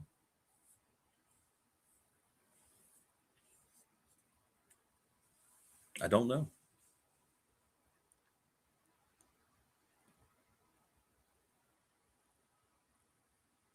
But it has gotten to the point to where you hear so much floating around and you sit back and you wonder, how in the world have we gotten here?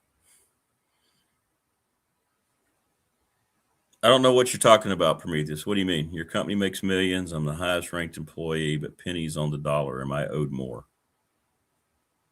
What court will the court side with you? I don't know what that means.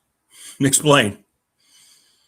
The reason the courts are never going to side with the NCAA is because they saw the monopoly and the hypocrisy that they had. They had the records. They had the books. They saw where the money went. They saw what was prevented from being distributed or rev share. They were a corrupt organization. If your business is not a corrupt organization, right? Everybody recognized the NCAA for what it was. Morris says it's interesting that college universities charged up student loans for more than a pace of inflation. Taught our kids, and now screaming foul. Karma can be, yeah, that's true. That's true. Andrew, it depends on what you agree to take and what the market will pay. I worked at McDonald's in high school for minimum wage. At the time, they were one of the top companies in the world. I don't set the rules, Prometheus. You're acting like I'm the one that's setting the damn rules. And I'm just telling you that's what happened with the NCAA. NCAA lost because everybody saw the corruption and how they lied about things. So the courts immediately sided against them after the O'Bannon ruling. That's why they don't sue anybody. They know they can't. They're trying to sue. Some of these universities are trying to sue.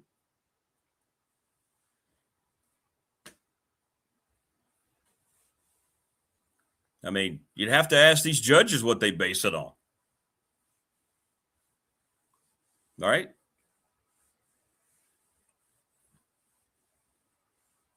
Because the other businesses are owned by people, or certain people. They're the owners, right? I don't think there's anybody in college athletics who right now is an owner. There's nobody. You don't have a boss. There's no boss. There's nobody in charge. That's the whole point. In your business, at my business, at Radford, it's the president, BOV, I guess. It goes a little further than that. But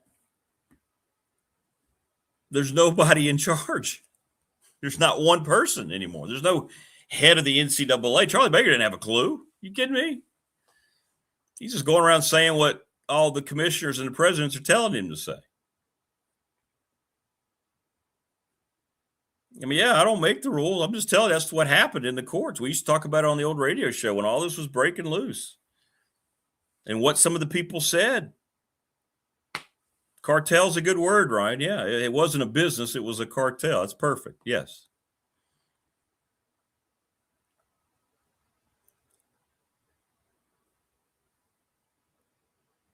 I mean, the results of the cases against the NCAA are what they are. They're never going to win. They're winless. So therefore, you're not going to see them do anything to correct this. That's why it has to come from somewhere else. I don't think your business has been corrupt. Your business hasn't had lack of leadership. Your business has owners, people who started the business, the company. And I think to protect employees, that's why there are shareholders. You could buy shares into whatever business, right? Profit sharing, all these things that were created so employees didn't feel the way that you're saying that, you know.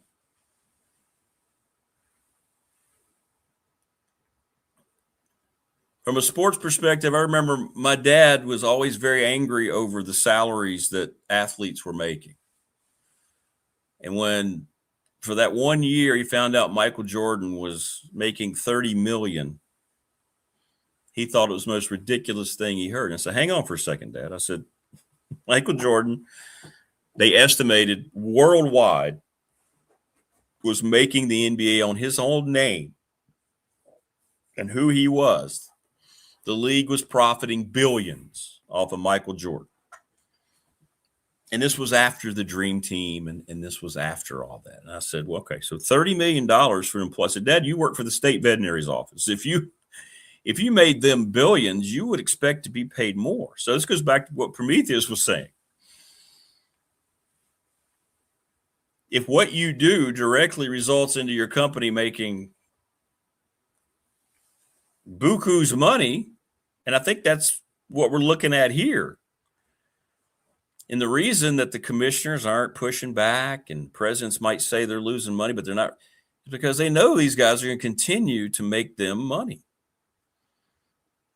I'm not sure that all these things we're hearing about, all these lawsuits, that's why I keep asking the question, are we being lied to?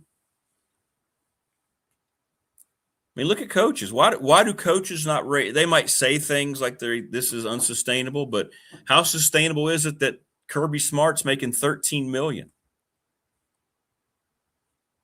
How sustainable is it that you have these buyouts for these coaches? Why is that never considered in all this?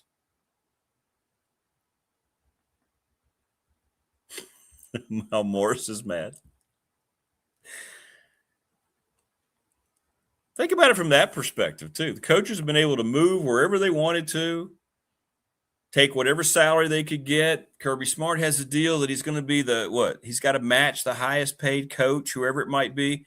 Who willingly gives them these? I mean, they just sit there and they just say, okay, yeah, that's what we'll do. We'll give you that. We'll create a $10 to $15 million buyout. Sure, we'll accept that. Who's forcing these presidents and ADs to agree to all this? When did all this become fashionable? We didn't hear people raising holy hell about coaches' salaries. But now that it's down to the athlete and it's out of control,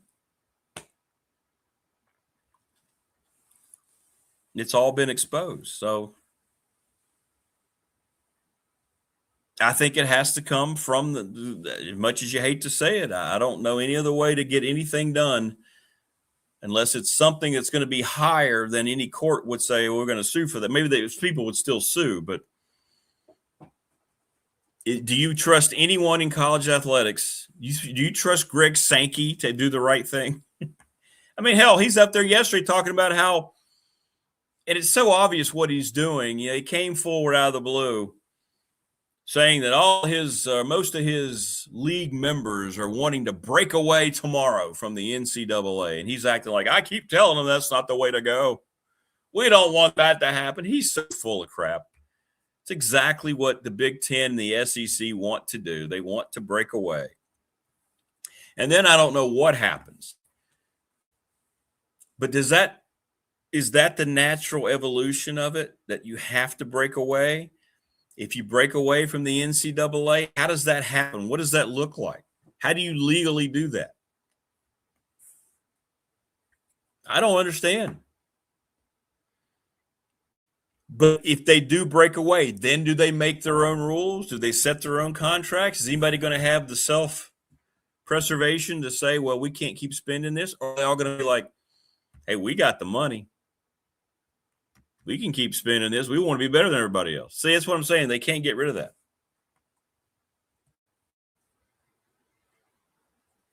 Yeah. That's what I was saying, Morris, about Nick Saban. Everybody acts like he's just so above board. He was right in the middle of it.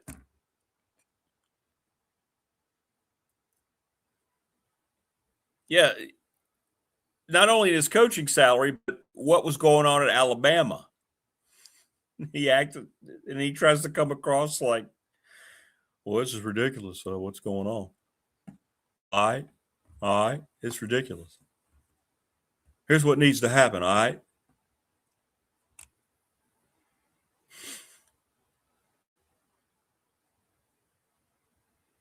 I agree, Prometheus.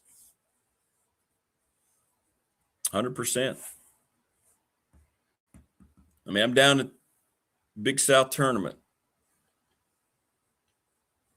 And I'm talking, different people around that place and folks from our quarterfinal opponent, Presbyterian. Thanks, Robert. Thanks for checking in back-to-back days, man. Spread the word out there in Montana. Get us some subscribers. Tell your horse we said, hey, tell Sundance Kid to have a good day. That's great, man.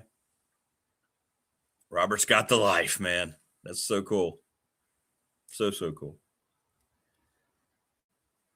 But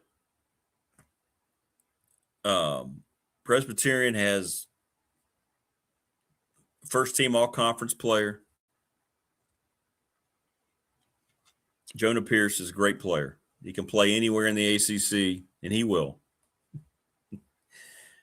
They have the defensive player of the year. They have 2 honorable mention players. And you talk to the coach, and they say, we're going to lose them all. They're already gone. So he's coaching them. They beat us. They played well in the semis. Didn't quite get it done. But he knows his whole roster's gone. The guys were very honest. You know, we're going to go in the pre-portal. We're going to make a lot of money. And they are. And I don't know how sustainable that can be for any of us. Coaches are still getting paid a lot of money. We don't get paid any more money for being someone who's a fan of college football or basketball. You know, it's not like, I mean, I'm in college athletics, but I don't get paid anymore. Oh, trust me. For any of this that's going on. You don't get more money from your bosses just because you want to donate to tech and contribute to all this.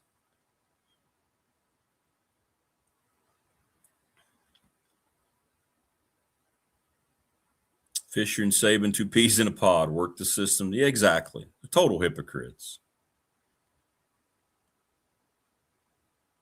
I don't know why this affinity for Saban. Great, great football coach. Arguably the best of all time in college football.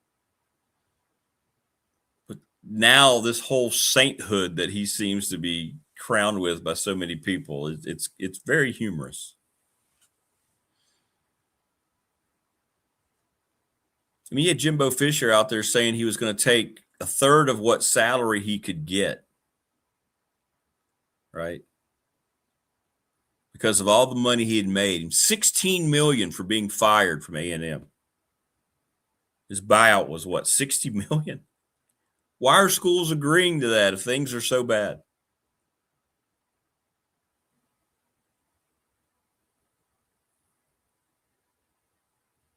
Yeah, it's true, Brandon. Some companies do matching gifts for charitable donations. You're right. Very few. Yeah, this is exactly, Morris. We're not talking about him as a football coach. I mean, come on. The record and what he did at Bama speaks for himself, but don't think he did it at Bama just because he showed up in terms of just being this great thing that did it all by himself. He had help. He won, but he had a lot of help from the mafia. And everybody around college football knows that. So I think maybe people outside of that network and people who watch that hideous show understand, well, he's not coming from an honest place. Come on, man. Agreed, Morris. Agreed. So there won't be a commissioner. There won't be any guardrails. This is why I'm very pessimistic about it. This conversation just naturally evolved back into this. This is how big it is for people. I wasn't planning on getting into this today. It just kind of happened. Just kind of happened. Because it's on everybody's mind. We all see it for what it is. And I don't know how you make it better. Nobody does, or there'd be people out there with more ideas. And the reason I keep getting, every day I catch myself because I get surprised. We went through another week and nobody had a viable solution for any of this. You know why? Because nobody wants a viable solution for any of it. People are just letting things be. They're going to let the natural progression of things weed out the ones who can't. And the haves will continue to be the haves, and the have-nots will fall further behind. That's exactly what these other conferences want. That's why you had Sankey yesterday. It was such absolute posturing.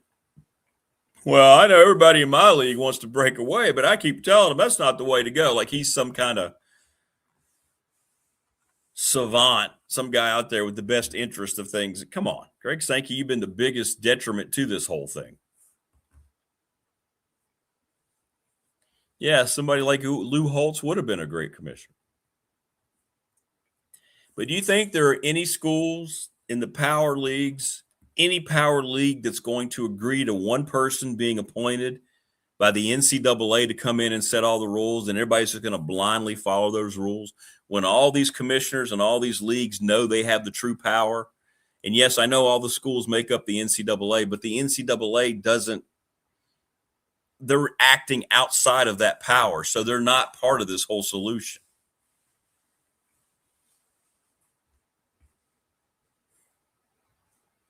So next time you see some bozo on TV say, hey,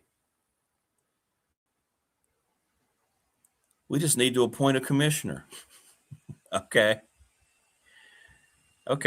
How are you going to do that?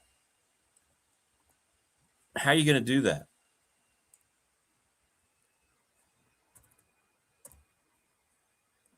And who's it going to be? And who's going to give them ultimate power? What's your answers to those questions? That's what I would want to ask somebody who's actually thinking somebody like Saban would be a commissioner. Who has the power within the structure of the NCAA leadership right now? And I use that word loosely, to be able to say this is the way it's going to be. You know how quickly that's going to be challenged? You know how quickly? You know how quickly you're going to see a court ruling?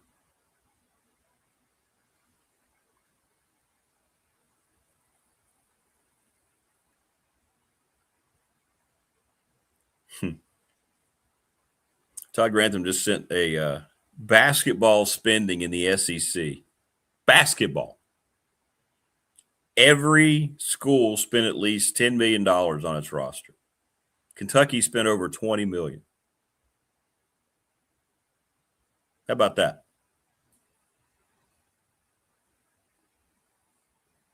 That's just college basketball. Wow.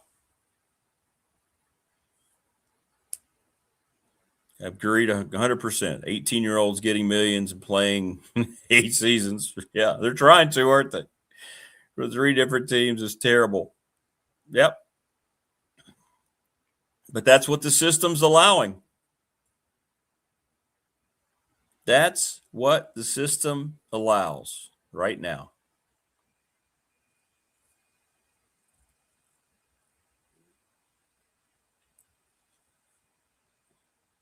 And that's why, again, you blame the people at the top of the totem pole, not the people at the bottom.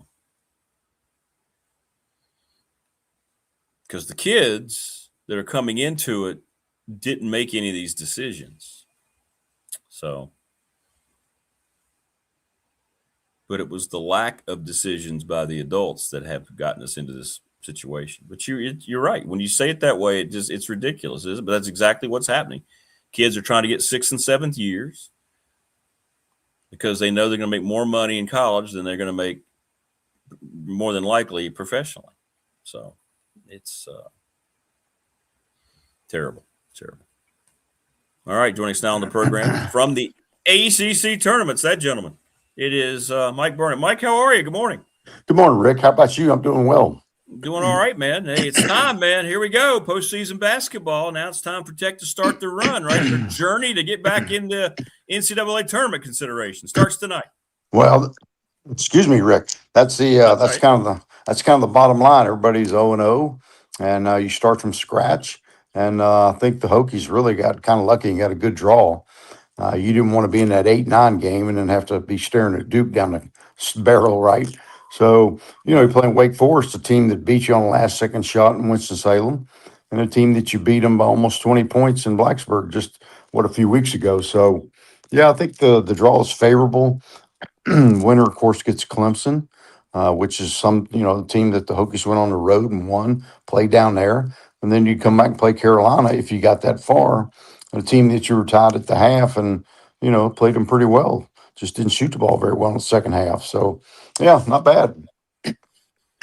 3 wins, you think? Is that kind of the consensus? I mean, I know we don't know the set number. You think 3 wins? That seems like to me that would do it if they were able to accomplish that, to win those 3 games you just mentioned. Yeah, I mean, I think it would be certainly a big help. I don't know if 2 would do it. I'm not sure if 1 would do it. It just depends on who you listen to and what their thing is. I mean, there were so many close losses when you had guys injured, and that could be an issue. And we don't know the status of Monty Hansberry. He got banged up in the game with Virginia, 6.5 minutes left, I think it was, and didn't play anymore.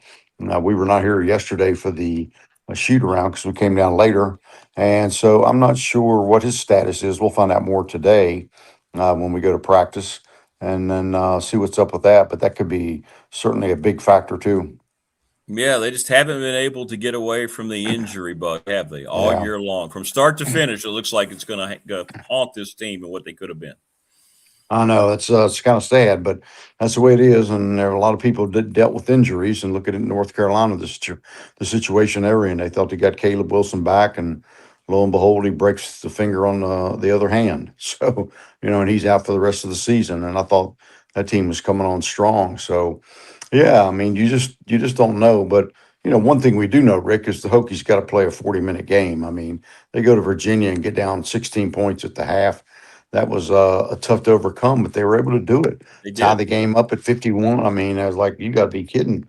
How were they able to do that? So came back and played well and just couldn't get over the hump there with some last-second shots, a couple missed free throws, missed dunk, little things like that. And then, Onienso, the big dude, came out and had the game of his life. I mean, he got shots shoots 24% from 3-point land and makes a couple of threes. And he's not a good free throw shooter, and he bangs down his free throws. So, yeah, it's just one of those things. You gotta play better, and you gotta play better for 40 minutes. Mike Burnop joining us on the program. Thanks to Louise Baker, the Louise Baker team, Long and Foster Realtors, 540-320-0382. Take us through, Mike. You've seen them twice. So what kind of team now will Tech fans be watching, like Wake Forest? What kind of a squad what do you like about them the most after you've watched them play a couple times? Well, Juke Harris is really good. He'll get some ACC accolades for sure. He's really, really talented kid. Gets downhill on you. He's taking more shots and a lot more shots than anybody on the team. A lot more threes. He gets to the free throw line. They're just they're good. They're talented. They rebound the ball pretty well. Just didn't play well at Castle Coliseum. I think they were 6 out of 30 or something from 3-point land. And the Hokies had 6 guys in double figures. So that was a game where Virginia Tech played very, very well. Wake struggled a little bit, and the Hokies got them pretty good at the Castle. So, but again, it's a rematch. Everybody's 0-0, and I'm sure they'll be fired up for the game, just like the Hokies, I hope, will. So everybody here in chat, people, all these things. Coach Young, he looked what he said after the UVA game and everything else. What's your vibe on Coach Young? Is it just like the frustration of the whole season coming out right now for him? What do you think? Yeah, absolutely. I mean, it's like you look up there and you guys have gotten hurt, and somebody has the game of their life, and it's just one thing after another. And he was frustrated and said that, and probably regrets that he did. But if I'm a player, I'm looking at that saying, hey, you know what? We got to take some responsibility here, guys. He's doing everything he can to get us in the right position to make plays, play the game. It's not his fault we gave up a 10-2 run at the end of the half and got down by 16, right? We got to come out ready to play. Don't get smacked in the face and don't respond. So if I'm a player, I'm looking at it kind of in the opposite direction and say, hey, we want to take care of our coach and show him we're ready to go and play 40 minutes. And not let him get so frustrated and agitated and have to jump on us at halftime to make us come out. And the way they started the second half was fabulous. I think they had a 7-0 run and went to 13-5 and 17-5, something like that. And they got right back into the game. So, I think you got to take responsibility, just like back in football season when we talked about it. Brent Pry can only do so much when he's coaching. The guys have got to do what they're coached to do. They're getting paid, and they got to hold some responsibility. And I think that's the same thing in basketball. These guys getting paid. They need to respond, be ready to go. I mean, in the big picture, you're going out there for a 40-minute basketball game. Come on. you got to give it your best for 40 minutes, not 25 minutes, not 30 minutes. And, that certainly improves your chances of winning, especially this time of year when you're trying to make a run and win 2, 3, 4 days in a row. And like you said, during football season, it's harder to do nowadays with kids because they are making that money, and you don't know if they're just showing up to do that. And maybe you're right. Maybe that's what he's saying. Look, I'm putting all this on me, but you're right. When do they stand up and take that? It's got to be harder today for coaches to get kids to be responsible. Yeah, it is. There's no doubt. And it's such a different world we live in. And, they'll go back and some of them are probably talking to their agents and this, that, and the other. And they got all kinds of people in their ears. And but you have to take responsibility. And I know this team is poised and ready to make a run. I think, when you look at it, they hadn't really been blown out in very many games. I mean, the second half against Florida State was bad. But, you look at the other games and Duke, they held them better than a lot of teams did, but nobody else really blew them out. And I think when you look at the way they played of late, losing to Carolina, that was a close game. And obviously the UVA was a close game the other day. Just, I think they got a chance to make noise. Again, Hansberry's a big part of the picture, and they got to obviously try to see if he can play or not. Yeah, that's disappointing to hear. I hope he can. I certainly hope he can. Lord knows that you get Tyler Johnson back finally and somebody else goes down, right? I mean, that's what we're looking at right now. That's crazy. It's crazy. Yeah, and Tyler's just finally getting back into the swing of it. He's still not obviously near what he was before he left. I mean, he got more minutes the other day than he has been getting, but again, he's not quite where he needs to be. And, we'll see what happens when we keep moving on, but he's a heck of a player. He can certainly add a lot of spice to the lineup with his rebounding and defensive ability. And he played more and more, from Boston College to UVA. And hopefully, obviously, if Amani is out and can't play a lot of minutes, whatever, Tyler's going to get more minutes, as will Gerdak. Mike Burnop joining us on the program. His appearance brought to you by Louise Baker, the Louise Baker team, Long and Foster. I haven't heard whether Louise is going to the tournament or not. I'm sure she is, right? Come on. I don't know. I haven't talked to her. I did check with her about going to Boston College, and she I didn't see her over there. And I said, "Are you here or are you staying home watching it on TV?" And she said, "Well, it's a little bit late," and I gave my tickets away. A little late in the evening. I get it. Yeah, a caffeine special. So, yeah, I did not see her there. So, yeah, I'm not sure if she's coming to this or not. It's a great tournament. Obviously, the Hokies got a good spot. You got those first two games at noon, and obviously the 2:30 game. But then the Hokies in that slot at nighttime, 7:00. The only game, so it'll start on time. And everything should go smooth. So you never, you wonder about those things, because if you win a game, the next game gets. Obviously, Clemson will be at 9:30 at night. They never start on time, as you know. You feel like this is going to be the end of the line for Jeff Capel at Pitt? All indications seem to feel that way, right? Unless they make some kind of magical run. They start today with Stanford. Start the whole event off against Stanford today. Yeah, and it could be. I don't know. They've already had 2 firings in the league, with obviously Boston College and Georgia Tech. But, I think it's kind of this two-way street. I mean, if the guy doesn't have any resources, then what do you expect him to do? He's not going to make magic, right? You're not going to pull a rabbit out of a hat. So it's got to be a two-way thing where you got to have the resources, you got to have the NIL money, you got to have the commitment from the university, and we'll see what happens with that. I don't know the situation at Pitt. I know it was not good at Boston College for sure, and I know Georgia Tech struggled a little bit as well with their academics, and recruiting is tough there, and all those sorts of things. But yeah, it's sad to see because they're good coaches. It's just the world we live in now, and if you don't have the money to get the players, it makes it really, really hard. Do you think anything is going to come out of this whole thing? Congress talked to a bunch of representatives for NCAA or athletics. What do you think anything at all will come down the line here anytime soon as a result of that try to help things at all? I do. I think something will happen. I think, when they get the president gets that committee like that together, a group of people together, I think there's some great ideas coming out of it, and I think they definitely need to change the calendar and make it a more level playing field. It's great to have some of these teams like in March Madness come out of nowhere and maybe make a run, but I think in football, which is the bell cow of everything, you got to have some guardrails up, and it's just gotten so far out of hand that I think everybody understands that the game's not the same. It needs to be fixed, and I think they will come up with some great stuff to fix it. Now, the I hope. question is, when and how fast is that going to get done? But hopefully, it will get done, though, Rick, because they need to.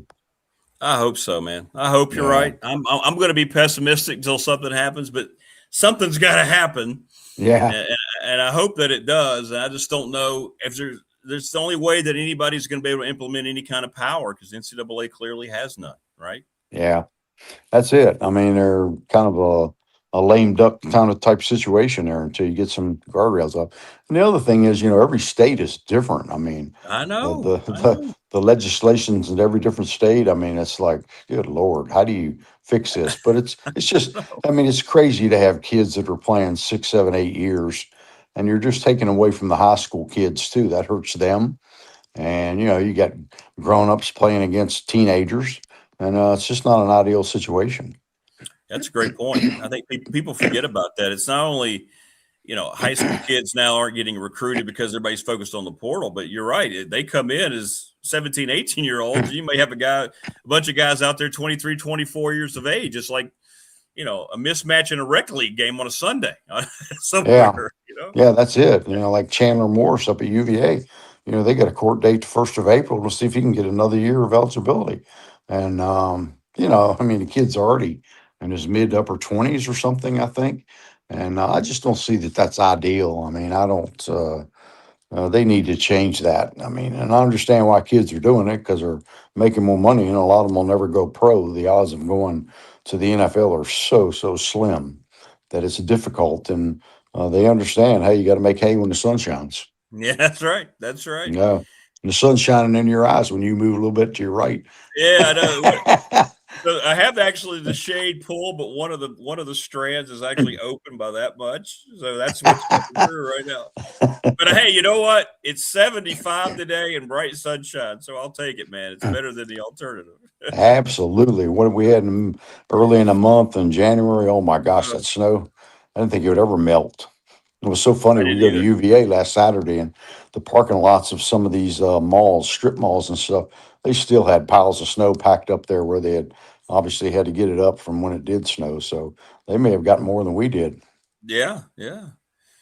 Well, we'll see how it all plays out tonight. We're all just waiting now. I guess football is going to be taking a little time off. They get back here soon, right? Everybody's spring break, and then boom, it's time to get ready for practice. It's here.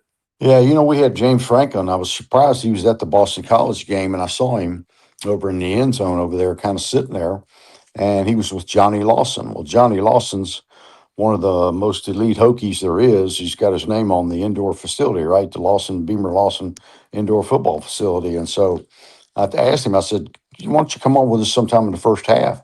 And he said, okay. So we got to the under 8 timeout, and I looked over there and I kind of motioned to him, come on over. So he came over, sat down and talked to him. And I said, you got one of the more elite Hokies over there right next to you. I said, are you trying to twist his arm to get some money for that indoor facility to get heat?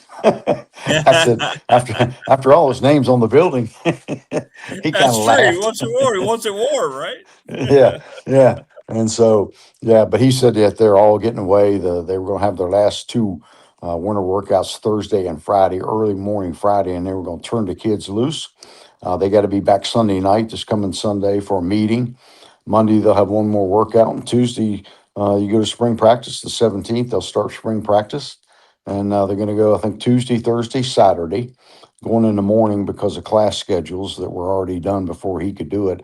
I don't think he wants to do that moving forward. I think they'll try to get those classes in the afternoon moved up to the morning where they can practice in the afternoon. And then Saturday, they'll do their scrimmages and whatnot and get ready for the game on the 18th. And he's hoping to get a big crowd in there and have a dry run for everybody. And it should be exciting, should be fun. There's so much going on that weekend with softball and baseball and football and the run for remembrance. And yeah, it's going to be a big weekend. Hope it's 75 then, Rick. I know. Hopefully, yeah, it'll be like today and won't have a bunch of clouds and rain and wind and all that. That would be terrible. Yeah, they'll make the tailgating and the crowd be big time. It will be. It will be. Coach Franklin said he's going to get out of town a little bit as well. Said, usually when the players leave, that's when they try to get together as a family and go somewhere. So hopefully he's having a nice week relaxing somewhere. I know they've been hammered down, man. They haven't stopped. So be good to get a little break.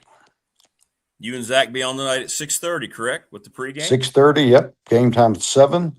And we'll see what happens from there moving forward. But I like the Hokies' chances tonight. I think they'll come out and play hard, inspired, and I think they'll be ready to go.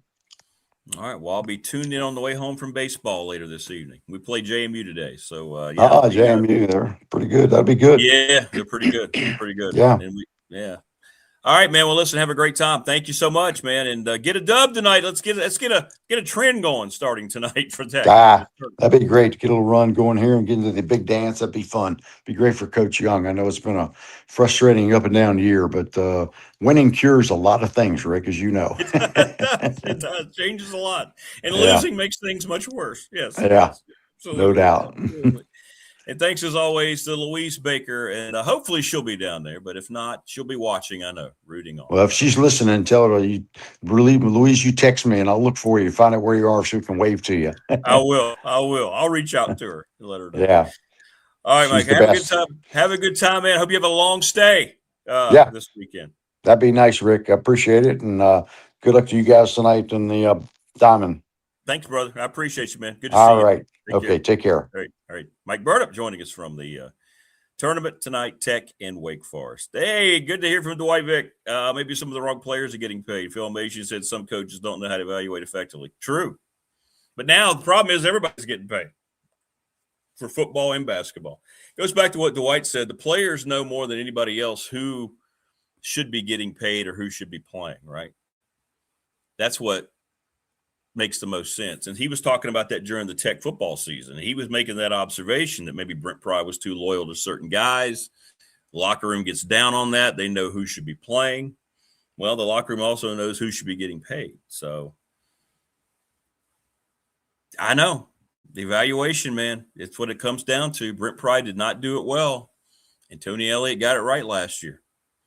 The coaches who do well evaluate correctly. It's hard because it's such a mad dash to try to beat somebody to the punch and get a kid to sign and to get them to come play for you that maybe you don't do all your due diligence with all that.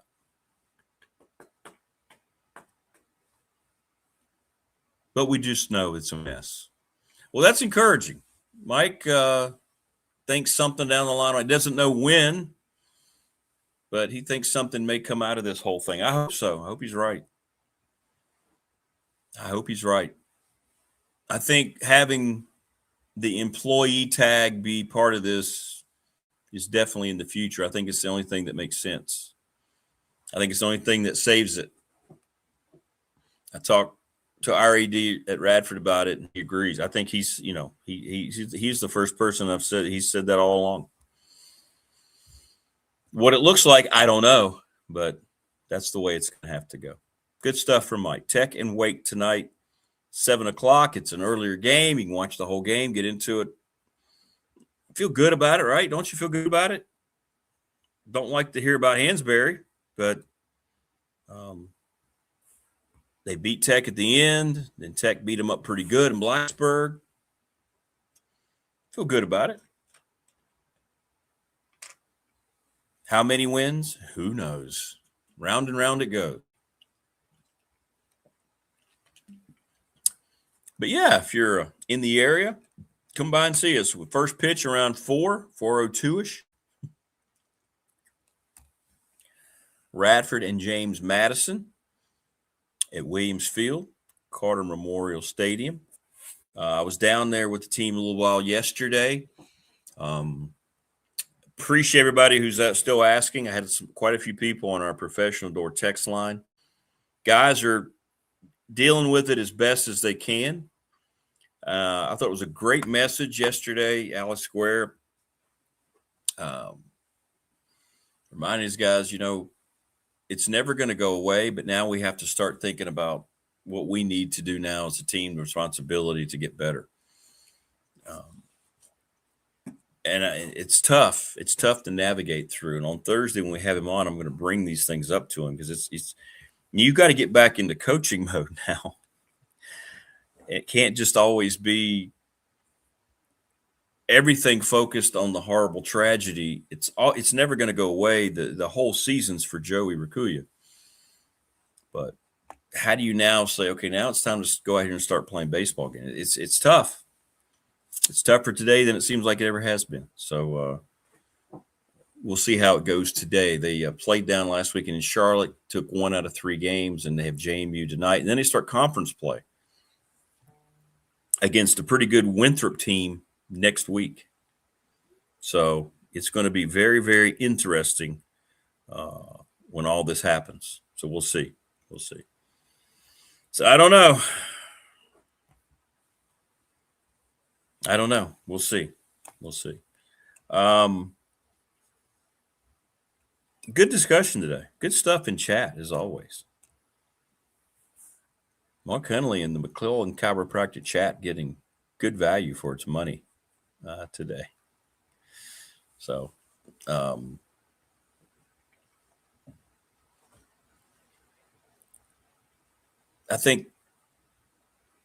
know it's probably a topic that I just hate discussing. I don't like talking about all this. We live it, though. We're all fans. It seems to be thrust upon us, though, to the point to where you can't get away from it. Greg Sankey yesterday. That whole thing, if anybody can't, you can just look totally through all that, what he was doing yesterday. Well, I'm telling our members that a breakaway seems really silly. Well, the whole thing is he knows that's what he wants to.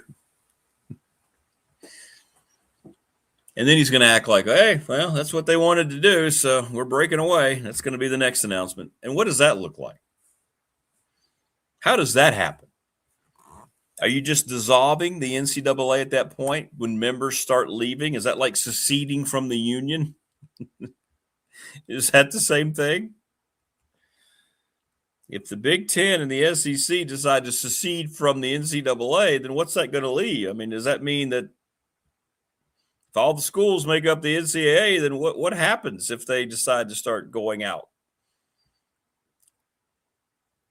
And you would say, well, what about the power leagues? Would they all follow? Well, we still have a renegotiation coming up for TV deals, and all indications are we're going to have one more big realignment. So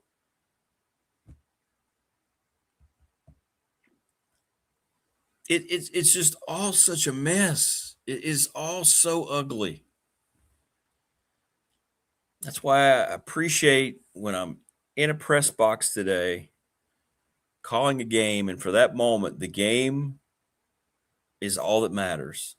And I know that's what many of you have said in chat, right? When you're watching Tech play football or basketball game, whatever it is, at that moment, you just got to kind of turn it off and say, here's the game. This is why we're here. This is why we love it. This is why we're all fans. And then all these other things can start to creep back in after the last out's made tonight, after the last shot is taken in the Tech game tonight. But I'm going to call it, I'm going to say Tech wins, and they'll be looking at Clemson, another winnable game. And who knows? Mike Young's done it once. Team catches lightning in a bottle. Now, this team doesn't shoot as well. They don't have a Hunter Couture hit every shot he's taken standing on his head, but they've got other strengths as well that that team did not have, particularly their big guys.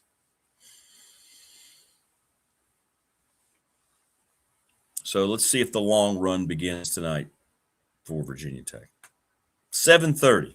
ACC Network, I believe. Let me double check. Hang on. Let me double check. I don't think that's on an ESPN. Yeah, they're all on the ACC Network here for Tuesday.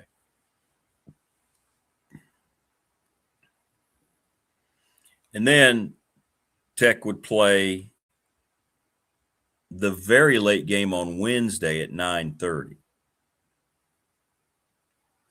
But one at a time. Let's not jump ahead of ourselves here.